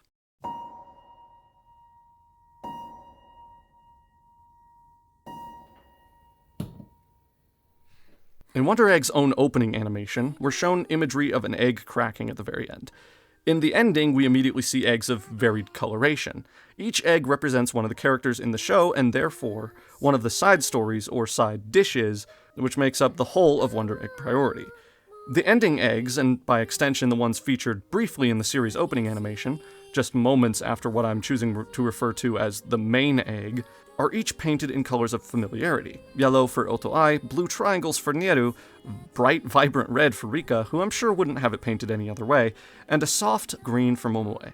So, if each egg represents the characters which surround the main plot, the actual main plot is represented by the first and last egg we see, the one which cracks. To get back to the integrally important dialogue of the Akas, what is needed in order to understand this moment is to look closely at the beginning and end of the series, just like the opening.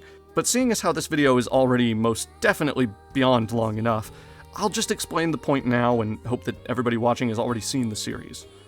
To put it simply, Ura-Aka and Aka here actually work for Nieru's company, which is paying for the Wonder Egg Priority Project because Nieru, and by extension the company she speaks for, believe that the purpose of the Wonder Egg Project is to prove the existence of and execute explorations of other dimensions and separate world lines.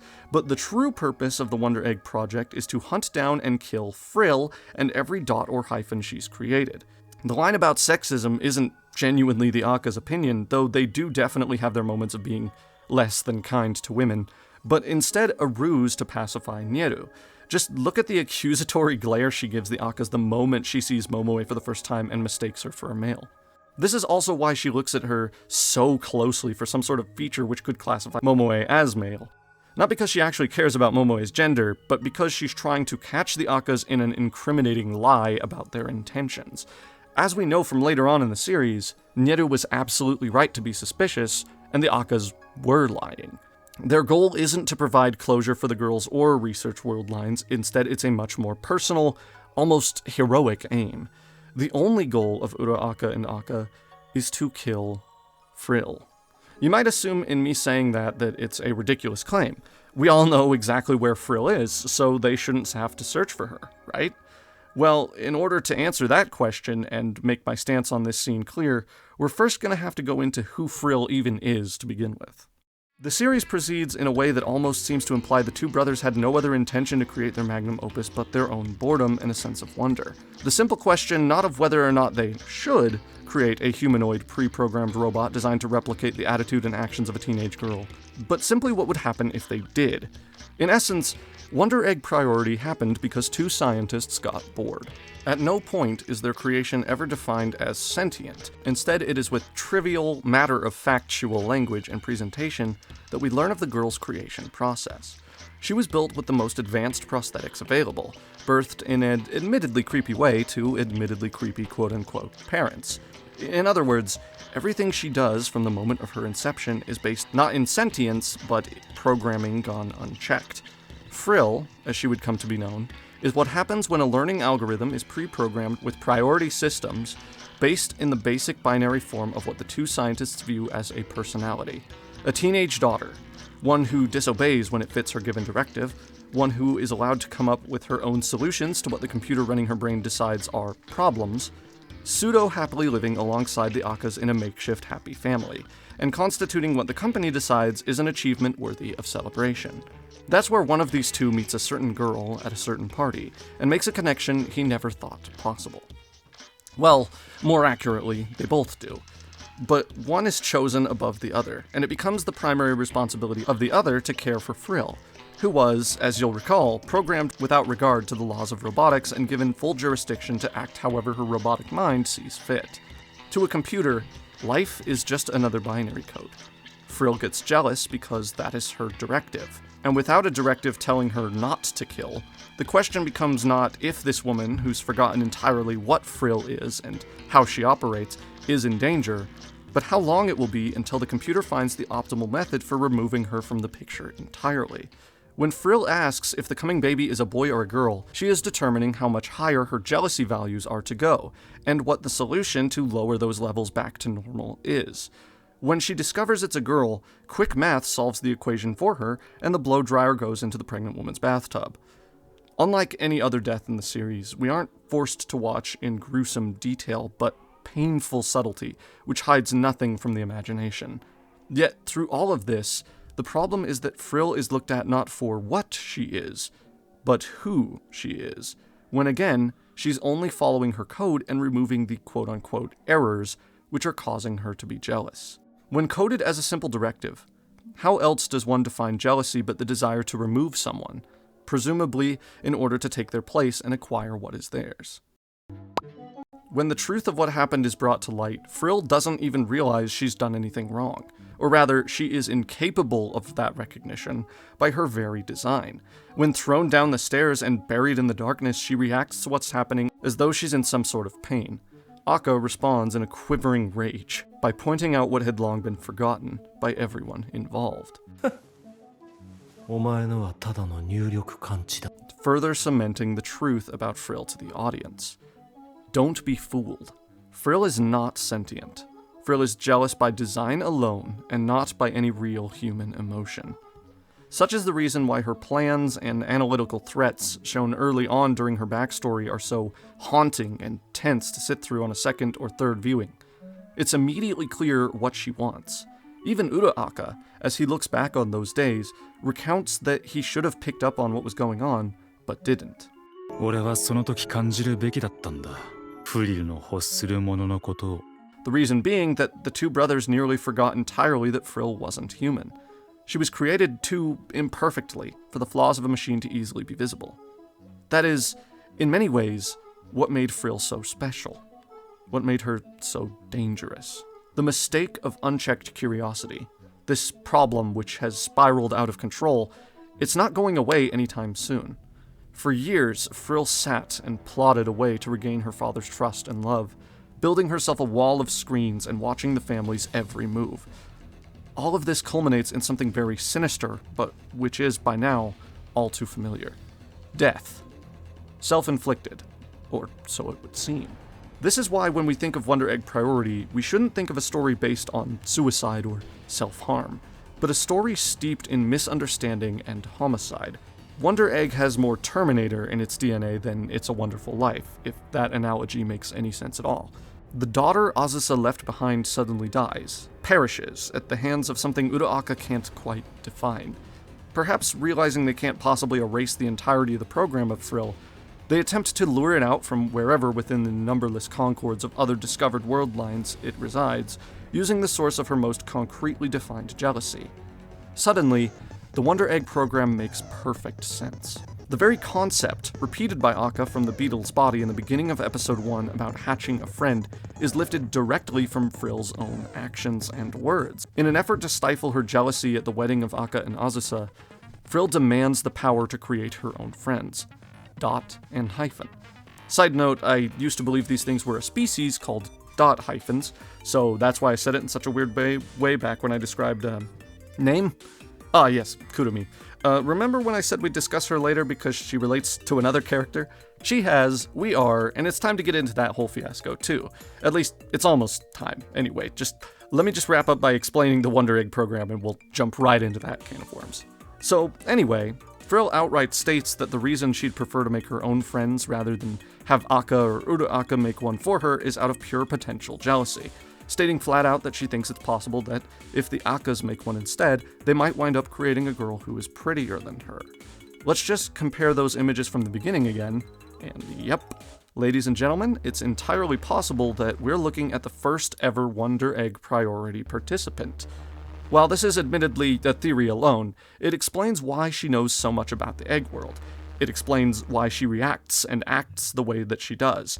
That theory from before has a lot more weight behind it now, doesn't it? After making it just far enough into the world between reality and simulation to gain the attention of a program by the name of Frill, Frill sends her friends to dispose of the source of her jealousy. Frill sent more than just that. Frill created Wonder Killers. Frill created the temptation of death. お前なら何かで可能にするはず。そんな子じゃない。褒めてくれてるの？何や見て見ぬふりや！見ないふりはしないで。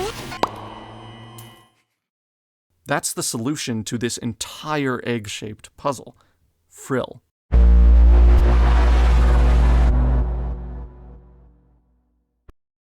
Using other girls close to her in age, remember, Frill is 14 by design and does not age, the Akas explore and relieve other world lines of Frill's influence.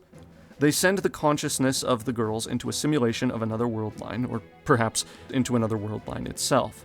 By defeating enough of Frill's temptations, the girls are able to eventually find the person they're looking for and pull them back into the world of the living, or pull themselves into a world where they never stopped living. However, seeing that they are female, and that they do earn the affection of the Akas, Frill demands that they be killed, and eventually, Daughter Hyphen will come to do the job. If the Akas can just get past them, those friends of Frill's creation and design, perhaps they can remove the threat entirely.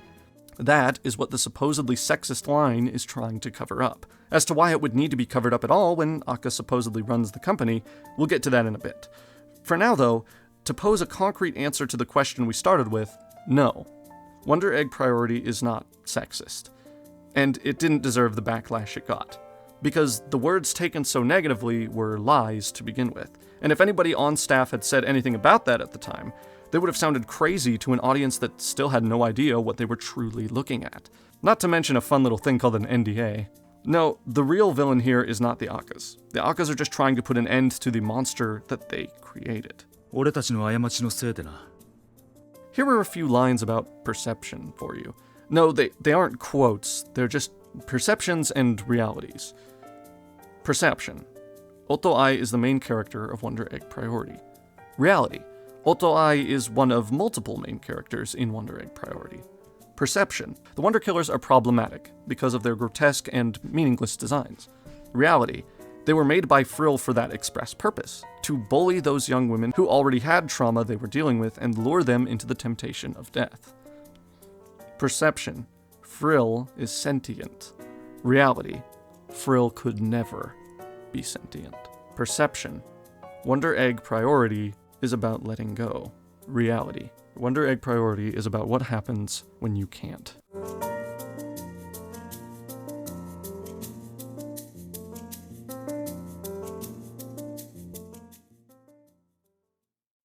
With Frill's goal, and now the ultimate goal of the Aka brothers, now hopefully explained well enough to make sense, the point of Wonder Egg Priority should be relatively simple to solve.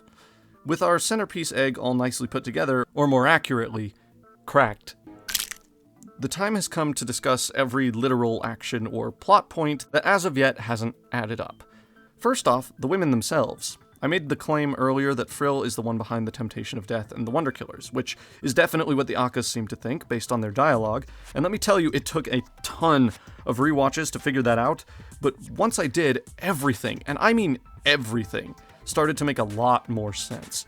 For starters, you'll notice a common theme Frill seems to call back to when discussing her jealousy, that being feminine beauty. 自分で作りたいの。二人は私より綺麗な子は作るかもしれないから。Additionally, regardless of the trauma itself, an underlying theme of beauty or warped presentation of it is constantly called back to by almost every wonder killer. Some in a more literal, straightforward sense, like the threat of beauty fading with age, driving someone to die while they're still young and beautiful. I did air quotes there. You couldn't really see it. I'm trying to describe the reasoning the victim gave. I want it clear that statement doesn't have any credibility behind it, and that a person of any age can be beautiful. Just putting that out there. Okay, cool. And some in a more twisted sense, like the misgendering of this poor boy here happening as a result of the physical attraction the perpetrator had for his more feminine features. Additionally, lines like, "they only did it because you're so cute," or a focus on idols in groups for Rika's victims help drive this point home. That at the heart of the problem lies Frill's obsession with feminine beauty, an obsession which carries over into the main girls featured in the series who enter the Wonder Egg program and unknowingly fight back against Frill's temptations. Each girl is seen as beautiful in different ways, but the most substantial example to start with is probably Ohto Ai herself, so we'll start there. Ohto Ai's mother is a former model, which for one explains Ai's constant recognition of other people's figures and body types, as she often saw her mother at work, but her teacher also views her as beautiful, for the fact that she is her mother's daughter. When we do eventually see his art in the gallery, we understand that what I perceived as creepy were actually genuine attempts to get closer to his future daughter-in-law. He is in love with Ai's mother in a pure and wholesome way. Whatever occurred in this scene where he gives the creepy side-eye aside. The series plays this up as a massive twist thanks to every hint in the book being dropped to point us in the exact wrong direction, helping us see from Ai's perspective and understand the fear that she must feel. The fear that would lead her to cower in isolation. Ultimately, though, all Mr. Sasaki wants is to help Ai's self-confidence improve, hence the subject matter of the conversation in front of the painting. 君だよ。でも、大人になった君だ。大人になった私。誰かに似ているとは思わないかい？ママ。そう。ママのこと、愛してるんですね。うん。心から。This was foreshadowed by Momoe, who is perhaps the most trustworthy individual of the entire series, and by extension, if she is to be believed at all, this moment, which I've referenced at least a dozen times now, is taken completely out of context and must be some sort of misunderstanding. The more we learn about Koito, the more we learn this to be absolutely true. When Ohto Ai asks why Koito died, and we cut immediately to the conversation about the girls fighting on the Aka's behalf, warriors of Eros, or love, fighting against Thanatos, death, or Frill's temptation of death, in other words, what we're being given is confirmation that that is what Wonder Egg Priority is really all about. Note that even the egg hatching technique is animated similarly to the technique used to birth Frill in the first place, and the bug on the table in a later shot proves what I stated about the bugs from the very beginning too, but that's not what we were talking about. Koito was not who she claimed to be. Stories of fights at other schools, manipulation, bullying, Koito's horrific treatment by the other students aside, it's heavily implied that she was egging them on so that she could use the video she forced Ai to film from the locker to have her bullies expelled. Further information implies that she was often involved in scandals with teachers, which is likely what's really going on with Mr. Sasaki and, well, you know which shot I'm referring to. That aside, however, beauty on a purely physical or tainted level remains a constant theme. The poor gym class girl from episode 2 makes for a fantastic example of that point as well. If you recall what the root of her trauma was from back when we talked about that, you might find it's starting to make a little more sense now why it was all portrayed the way that it was. Momoe's looks being the subject of women's desires as well as men's, Rika's idol girl style youthful cuteness, Nieru's literally manufactured body, and Ohto Ai's genetics as the daughter of a model. All of these would make great lures for a notoriously jealous robot. Except that isn't what the president of the company thinks is happening at all. Nieru controls the funding for this entire operation as acting company president, after Aka presumably was demoted from the position. Before you ask, property damage and anger issues were the most likely cause? That means that the Akas need to use a metric Nieru can follow in order to ensure their true plans can remain hidden and they can continue to fight against Frill's attacks. For clarification, Nieru believes the purpose of the Wonder Egg program is to explore different world lines. Now that I think about it, it's also possible Nieru knows all of this, but the Akkas are trying to hide it from the rest of the girls.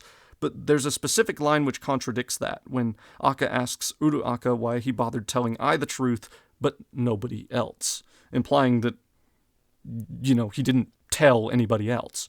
どうして愛にだけは話しておこうって。 So I'm inclined to believe that Nieru believes the goal is something that would benefit her parent figure, her greatest friend, the life she snuffed out, the person she euthanized to save from the government, the lips forever sealed from which secrets may never again freely flow, the friend who loved sci-fi more than common sense, the friend who loved a robot. And yes, now is the time. Let's put an end to the Nieru story and finish this video essay. I'm starving, after all.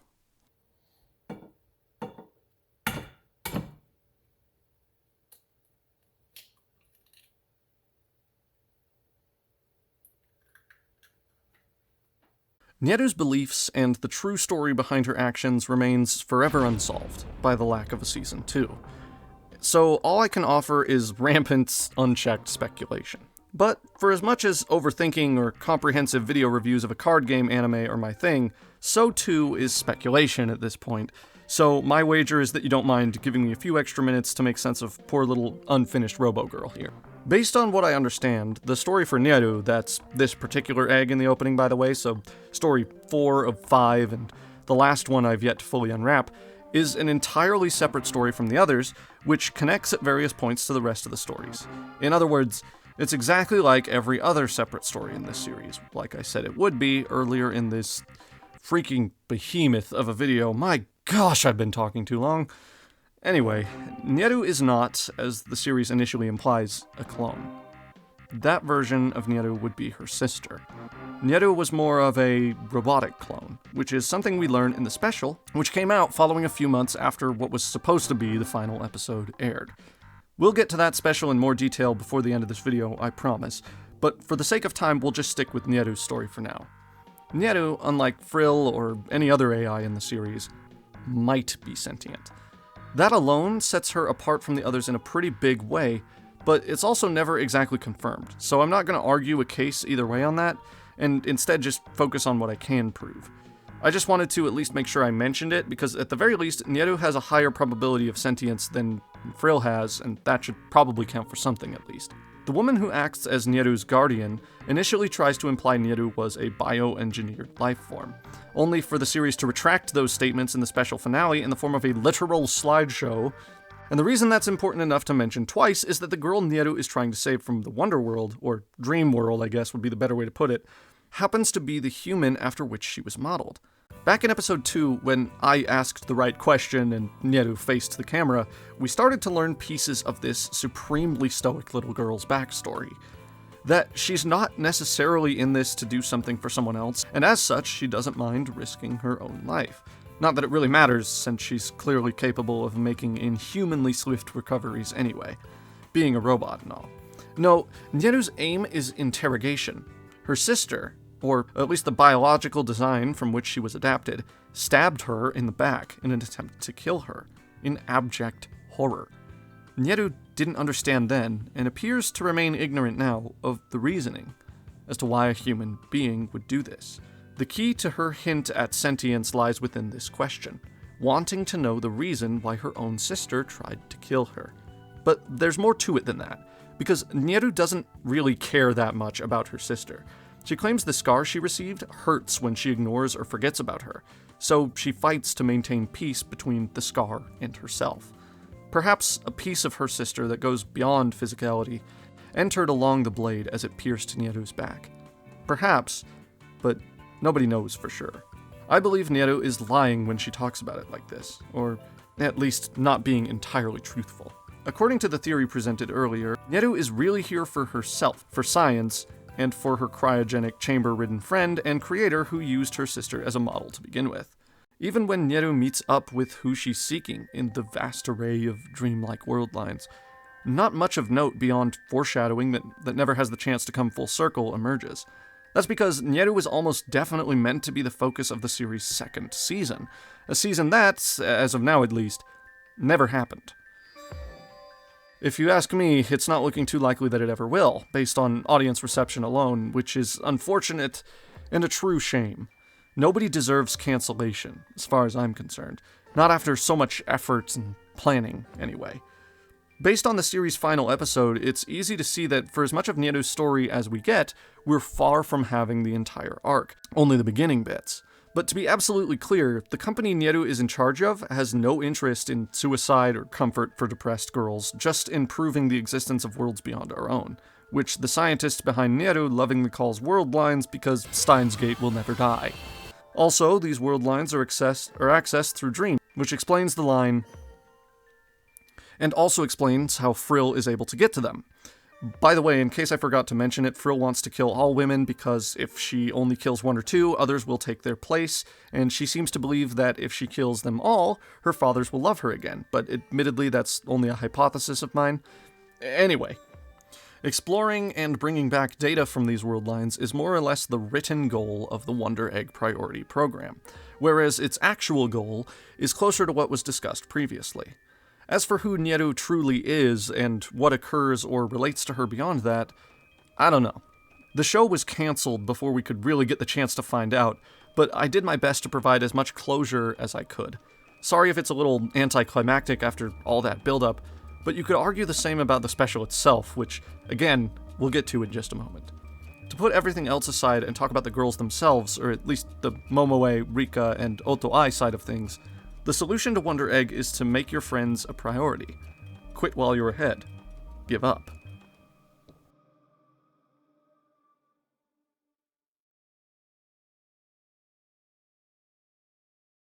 When Rika gives her speech about how the suicides weren't anyone's fault, and we don't even know if these people want to come back to life anyway, she's actually making an extremely valid point.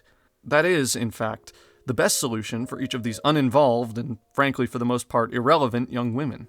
None of them need or deserve to be involved with this program, except for Nieru. And even then, the case is yet to be closed on that particular character, and likely never will be. In Rika's case in particular, for as much of a brat as she makes herself out to be in public, her mind is constantly racing, and when her moments with the friend she brings back are brief and immediately cease, she understands and accepts this as the closure she needed to move on. Simply saying, 向こうで会えるよ. And, well, moving on. Well, at least that's what she would have done if her turtle hadn't been poached like a fucking egg. Oh, geez, right, the egg. Time to flip that.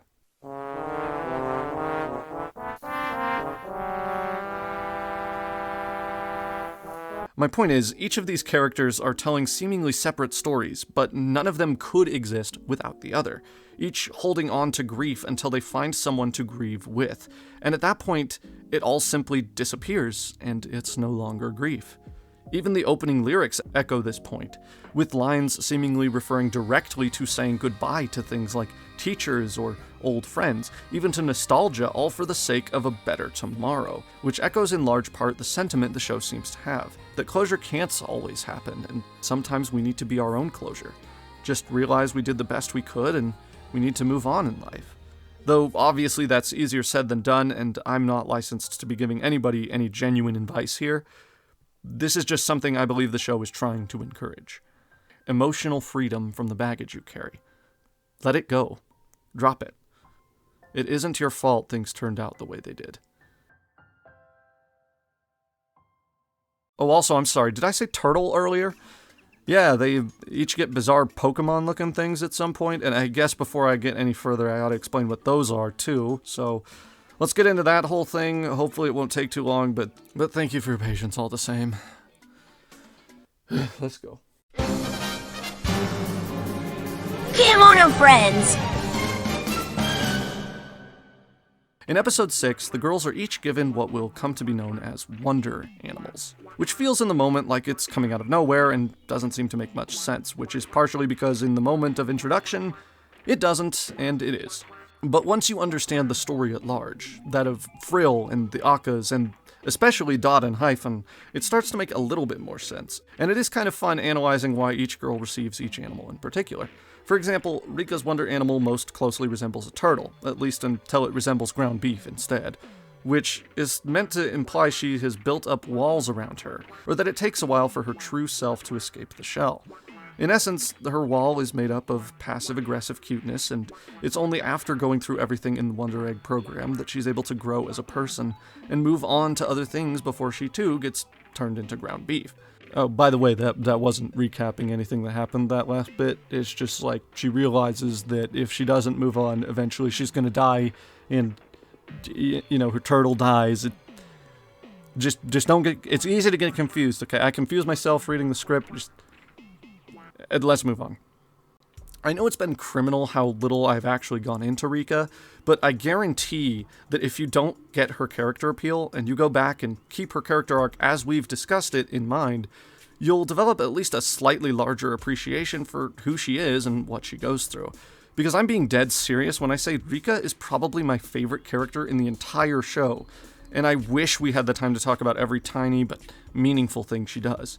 But at least having said that, I can have a better fair use argument because it definitely takes a few viewings to really get a good feel for her character. She's fantastic, and a fan favorite for a reason. Go rewatch the show, please.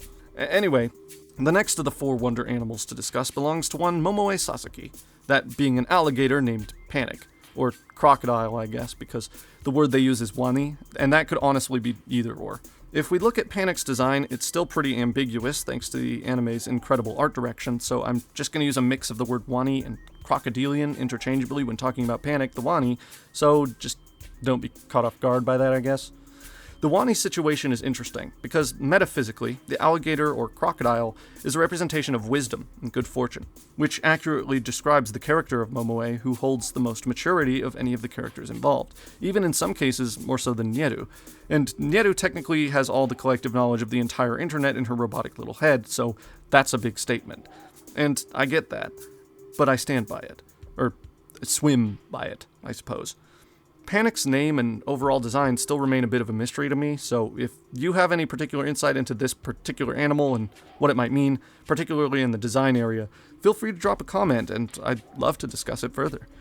Anyway, despite crocodilian meat being supposedly pretty tasty, once Panic loses it, in a pretty literal sense, Momoe is struck with what the Akkas refer to as the fear of death. Something stronger than the draw of Thanatos is the key to defeating it, after all. And very few things are shown to affect Momoe more than the absolute abject terror that at any point she could be chopped up by a force with more power in the dream world than she ever had. This is an important moment, because it confirms the statements that hint at the powers of Thanatos and Eros warriors that we see here and there throughout the series. Albeit not in exactly the same way as was suggested, turning the original statements made by the Akkas on its head. Rather than love, or Eros, combating the temptation of death, or Thanatos, it is the fear of Thanatos, the fear of death, which leads to Momoe's survival, whereas Rika's survival comes from a place of love, though she still ultimately chooses not to fight anymore, at least for a while. The Akkas even outright question if, after seeing the horrors of what Dot and Hyphen can do, the girls will still continue to fight for them, on their behalf, thus giving even further evidence about their goal of drawing out and ultimately killing Frill. The next animal is Pinky the Snake. A funny name considering how many people feed small infant mice, known in the herpetology and reptile keeping world as pinkies, to snakes as primary food source, but I'll leave the implications of that up to your interpretation. In reality, Pinky was probably so named for her color, though one can't entirely shake the feeling that there is some point of comparison between the feeding of Pinkies to a snake named Pinky and an AI guiding other humans directly into the dream world, where the most common outcome is to be swallowed up and destroyed by the temptation of death, and by extension, Frill, who is also an AI. Bet you didn't think I'd ever come back to that idea, of AI guiding humans who blindly trust it forward without regard to their safety or what would actually be good for them. But if you really examine both the series and this analysis, I think you'll find that statement has in fact permeated throughout the entirety of them both, acting as a sort of through line which connects every seemingly disconnected corner of this beautifully complex puzzle we call Wonder Egg Priority. Of all the eggs we've seen, and the one I'm currently cooking, this is the one I labeled as the most important. The one the opening focuses on, and the one which cracks in the end. This is the thesis statement of Wonder Egg Priority, and using that as a jumping off point is what allows the series to be so richly packed with detail. That's why it's even possible to talk about it in the first place. That's what separates Wonder Egg Priority from something like Darling in the Franxx, a show which brainlessly stumbled through a series of what it perceived as social issues, namely a sharp decline in the birth rate at the hands of a new era of digital pleasures, and ultimately ended in a twist that only a Trigger fan could love, and I say this as a devout Trigger fan myself. With no underlining literal point or answer, the exposition dump which eventually attempted to explain all of this trips over itself. It gives the impression that all along, Darling had simply been making it up as it went along, that all the codename brilliance behind characters like the demonic 02, the jealous loser Ichigo, and every other intriguing or seemingly thought-out detail fans have theorized over since the beginning now come across as flukes to those of us who have seen the entire thing. A good idea that simply didn't have the time to be everything it could have been. With a story that feels like it comes out of nowhere and wasn't fully planned out, or rather penned out, before production began. And that sentiment is something I myself carried about Wonder Egg months after the series finale hobbled and limped out to Crunchyroll and televisions across Japan mere hours apart from each other. The reason I suspected this is for a few reasons. One, Wonder Egg Priority seems too good to be true from an animation standpoint alone. Holy squid, how did I not talk about how incredibly well animated the fight choreography is until now? That is criminal. Look at this. Two, similarly to Darling in the Franxx, Wonder Egg Priority released unsolicited recap episodes to me more than once in a series that is not long enough to warrant that and doesn't really add anything to the viewing experience other than making the obvious more obvious and beating you over the head with what it believes is supposed to be the interesting part of the series, robbing you of the ability to decide that for yourself. 3. Those recap episodes came off the backs of delays, which, if you know anything about how strict the deadlines for anime production are, you already know how awful that means working on this show must have been for everyone involved. And 4. Wonder Egg Priority is simply too complex for its own good. It's too complex for anyone who is anything less than a genius to comprehend completely on a first viewing. I am not a genius, and it took me at least 10. Seriously, this show came out in 2021, finished in June of that year, and it's currently Lord knows how long into 2023, and I am just now figuring this show out, and even then, it's only my own subjective opinion not to be taken as fact, based on my own analysis. Don't get me wrong, there are flaws here. Wonder Egg Priority is not a perfect anime, if such a thing even exists. I think the series is guilty of intentionally misleading its audience one too many times and not making its core thesis statement more clear from the get-go, which ultimately results in it losing audience interest, and that's precisely why the special finale ends up being the way that it is, but I'll get into my issues with that episode in only a few more minutes now, so let's get back to talking about the animals and try not to get too far ahead of ourselves before we get to the finish line. On that note, the final animal is Leon. Leon the,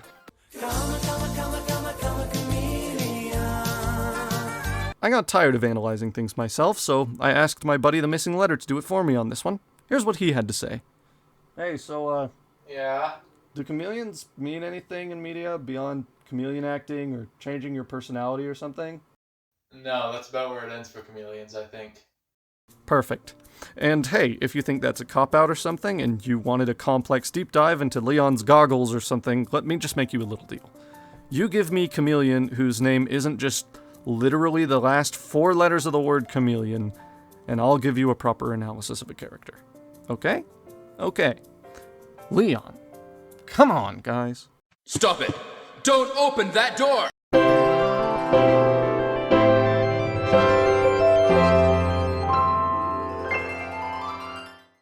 As previously mentioned, Wonder Egg Priority received a special finale episode in June, and let me tell you, they really hyped this thing up like it was going to rock the community, and I guess it kinda did, but it definitely didn't do it in the way that Wonder Egg Project thought it would. The question that honestly inspired this entire analysis, and which I've been begging to answer this entire time then, is, well, what happened? Why is this special finale, the one which promised to satisfy the fans' questions and be a whole 40 minutes long, so hated by the community? And just to keep things focused, let's real quick shine a light on where our characters were before this episode aired and what we understood about each of them between the last episode, quote-unquote, and this finale. And hopefully that will do a lot to simplify this section and make it as short and concise as it possibly can be. Rika moved on and doesn't buy eggs anymore after learning from the experience she had. She's made friends and taken the lesson to heart and vows to be better both to her mother and those around her in general, though she obviously retains the essence of her personality that we've come to know and love.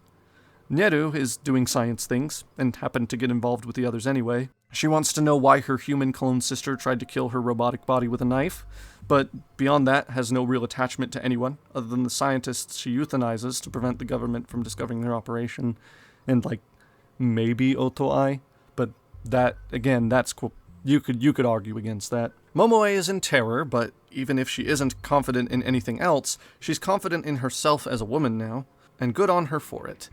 She may end up going vegan thanks to her now PTSD-like reaction to seeing any form of meat, which I understand completely, but that's about it for her.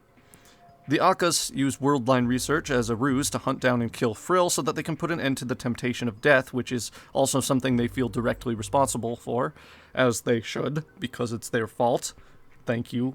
And Ohto Ai, who thought her teacher might have had something to do with Koito's death, when the most likely reality was that Koito manipulated him and her suicide was unrelated to Ohto Ai in any truly meaningful way, though Ai did, quote-unquote, betray Koito in the locker scene and does carry a profound sense of guilt as a result, causing her to be a shut-in, still kind of wants to buy eggs and continue on in her Wonder Egg priority project. Of course, there's the point where Ohto Ai discovers herself from another world line, which can happen once you get far enough into the program, which, yes, isn't entirely simulation, but still definitely has some sort of input command available, given how easily the Akkas can manipulate their surroundings here. Or maybe it doesn't, and I'm just kidding myself, but either way, don't worry too much about the literal implications of episode 12. It's not all that difficult to explain. It's just showing us how rescuing the dead friends beyond a brief encounter is possible, and why the versions of their friends that are brought back are completely different people and have no memory of them. They're all from completely separate world lines or dimensions, after all. The statues, however, do in fact contain what you might call the actual, quote-unquote, soul of those who the girls are trying to rescue, as we see with Rika. Not so much in Momoe's depiction, though. I took that to mean that the statue existing implies that the suicide would not have happened if not for Frill's temptations of death, which helps tie everything together decently well and makes enough sense to satisfy me at least. So again, this episode, while doing a great job of showing character growth, is also trying to give you hints about the way the Worldline program works. So it's much more literal than metaphorical, and I'm hoping by now, when combined with the rest of the dialogue-based references to episode 1, that you're starting to sense a pattern. That those themes are being returned to and reevaluated from a new perspective, which I think is good, if a bit misleading to the audience. The issue is that with how out there the actual plot of Wonder Egg is, and with how distracting many of the Wonder Killers and Wonder Fighters and their stories can be, the audience was always looking ever so slightly in the wrong direction when it comes to what they take away from the show's hints. Simply put, a lot more of Wonder Egg priority is literal than meets the eye when it comes to the more fantastical elements of the story. Because, however, there are also multiple side stories happening at exactly the same time, and each of those are heavily metaphorical, doing both at once here wasn't really what I'd consider the smartest move. Does it make sense once you understand what's going on? Yes. Unfortunately, though, understanding what's going on is a bit more difficult than I think Mr. Nojima thought it would be. That's what my opinion is on that anyway. If you have a different one or think I'm completely wrong about all of this, feel free to share, as I said before. And I would also like to acknowledge the fact that there are metaphors to deconstruct here. I just feel like, after all I've said until now, I feel like it would be kind of redundant to go over everything in as much detail as we were when we started this whole thing. I'm sure you guys can figure it out without my rambling, in any case. Also, the Seeno-Evils level up at one point. That's not a super big deal either. It just kind of means Frill is onto the girls and trying to kill them with more dangerous monsters than she was before. And the girls disappearing signifies either that they've received closure or that they've woken up and chosen not to go through with killing themselves. It changes on a case-by-case basis, though most of them are already dead, and one of them has definitely been through this before. There. Hopefully I've explained pretty much everything that might have been confusing now. Oh, how long did that take? An hour? Oh. 2 hours? Oh. So to move on, at long last, to the true final episode, let's take an exhaustive look at what happened in unlucky number 13, and why people might have hated it so much. To begin with, this quote-unquote 40-minute special could easily have just been a regular episode length. Half of it is recap of things we already know, and nothing enrages a hyped-up audience more than telling them what they already know for half the runtime. Just ask anybody who watches Nintendo Directs regularly. Once you do get to the new stuff, however, a lot of it feels like it comes out of nowhere if you don't know what it is that you're looking at. I.e., if you haven't been paying very close attention or watched the series like 8 times while taking an egregious amount of notes like I have. The most frustrating aspect, which I often see people pointing fingers at, is that Nieru Aonuma vanishes because Tomori Kusunoki was no longer interested in the project. That's my assumption anyway. They never really explain why she just up and vanishes, but they do have it be revealed that she's a robot and not a clone, which I like. Makes more sense. Without that, everything about this entire character would be incredibly confusing, and her backstory would be impossible to piece together. She is a part of why this video took so long, and I kind of hate her for that. Oh, also it's pronounced Neru, not Nieru. I don't know how that went unchecked until now, but I'm calling her Nieru anyway for the rest of the video, and if anybody calls me out on that, I'm replying with this exact timestamp so they know that I know and that they didn't have to tell me. Sorry for mispronouncing it. Anyway, one other complaint I saw repeated online in both English and Japanese was that Frill's story doesn't really end. It just sort of is. Which, even with the explanation I've given, still stands as a valid point. Even if you argue it's intentional because being guided by AI is still something society is toying with in real life and that hasn't yet reached its climax yet. But that argument is weak at best, in my humble opinion anyway. For example, one review from the Japanese website Oka's Life recounted how they were worried episodes 11 and 12 introduced too many new concepts to be able to provide a nice and proper resolution in the final episode, something that was absolutely realized in the final release of the episode. It's true that Wonder Egg's final moments end up coming across as, well, frankly unfinished, and even if you buy into my entire explanation of everything and argue that it's because the best ending is the one that you come up with yourself or something, I still can't help but feel that a Season 2 really would have helped this series take care of all these sudden twists and turns, because it wasn't really even clear what was happening until the very end, and even then you can make a solid argument that it's not clear enough, which I've made several times. The joy of art is interpretation, after all, but I think it's clear to everyone that this art, while good for what's there, isn't finished. The rumors that there was serious friction between the creative leads of the project holds a lot of ground when you consider how many different things are going on in this one 13-episode little story. Then there were the real reasons behind the delays in recap. Overwork. Multiple sources reported on the animation producer being hospitalized due to exhaustion from overwork during the series production. That's not something to be celebrated, regardless of how you feel about the final product. That said, for all the work he put in, I think at the very least it deserves to be known and said that regardless of what you think of the story itself, Wonder Egg Priority is nothing less than a jaw-dropping visual spectacle that constantly impresses with high-fidelity movement and impressive action choreography. It's also colorful in an effective way that really helps draw viewers in. Shota Umehara was most definitely responsible for a fantastic piece of work in that regard, and for all he went through, I personally applaud him. Though I obviously also think that getting hospitalized is taking things to an extreme, and that whoever above him that was working him so hard should be ashamed of themselves. That doesn't change how I feel about the show as a whole.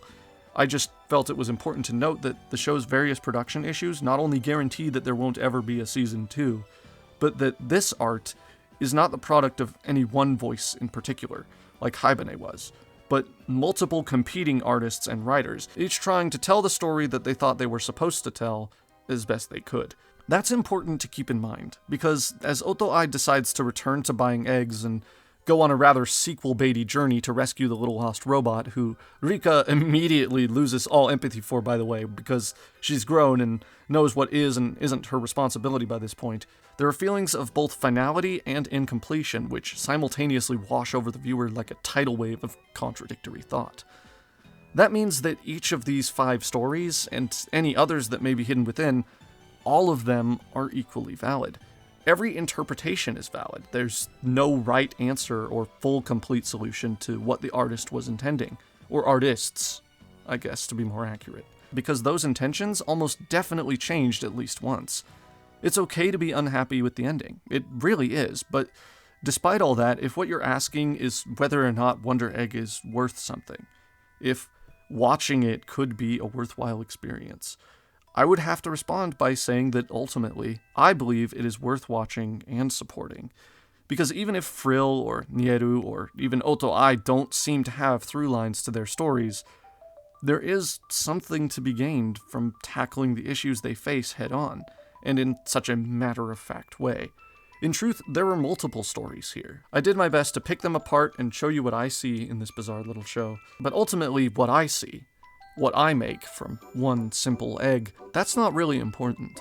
No one of the stories we've discussed today is any more important than any of the others. That includes the quotes and rumors of real life too, I might add. That's because the end result of all that work is something that can never actually be finished for reasons beyond itself. You might argue it's not even fair to analyze it if it never had the chance to say what it wanted to say, or even really had something that it wanted to say consistently due to conflicting creative leads. But that aside, I suppose I'll end this with asking one final question. After cooking for so long and frankly nearly burning my house down, what is it that you think I made? And more importantly than that, what can you make out of only an egg?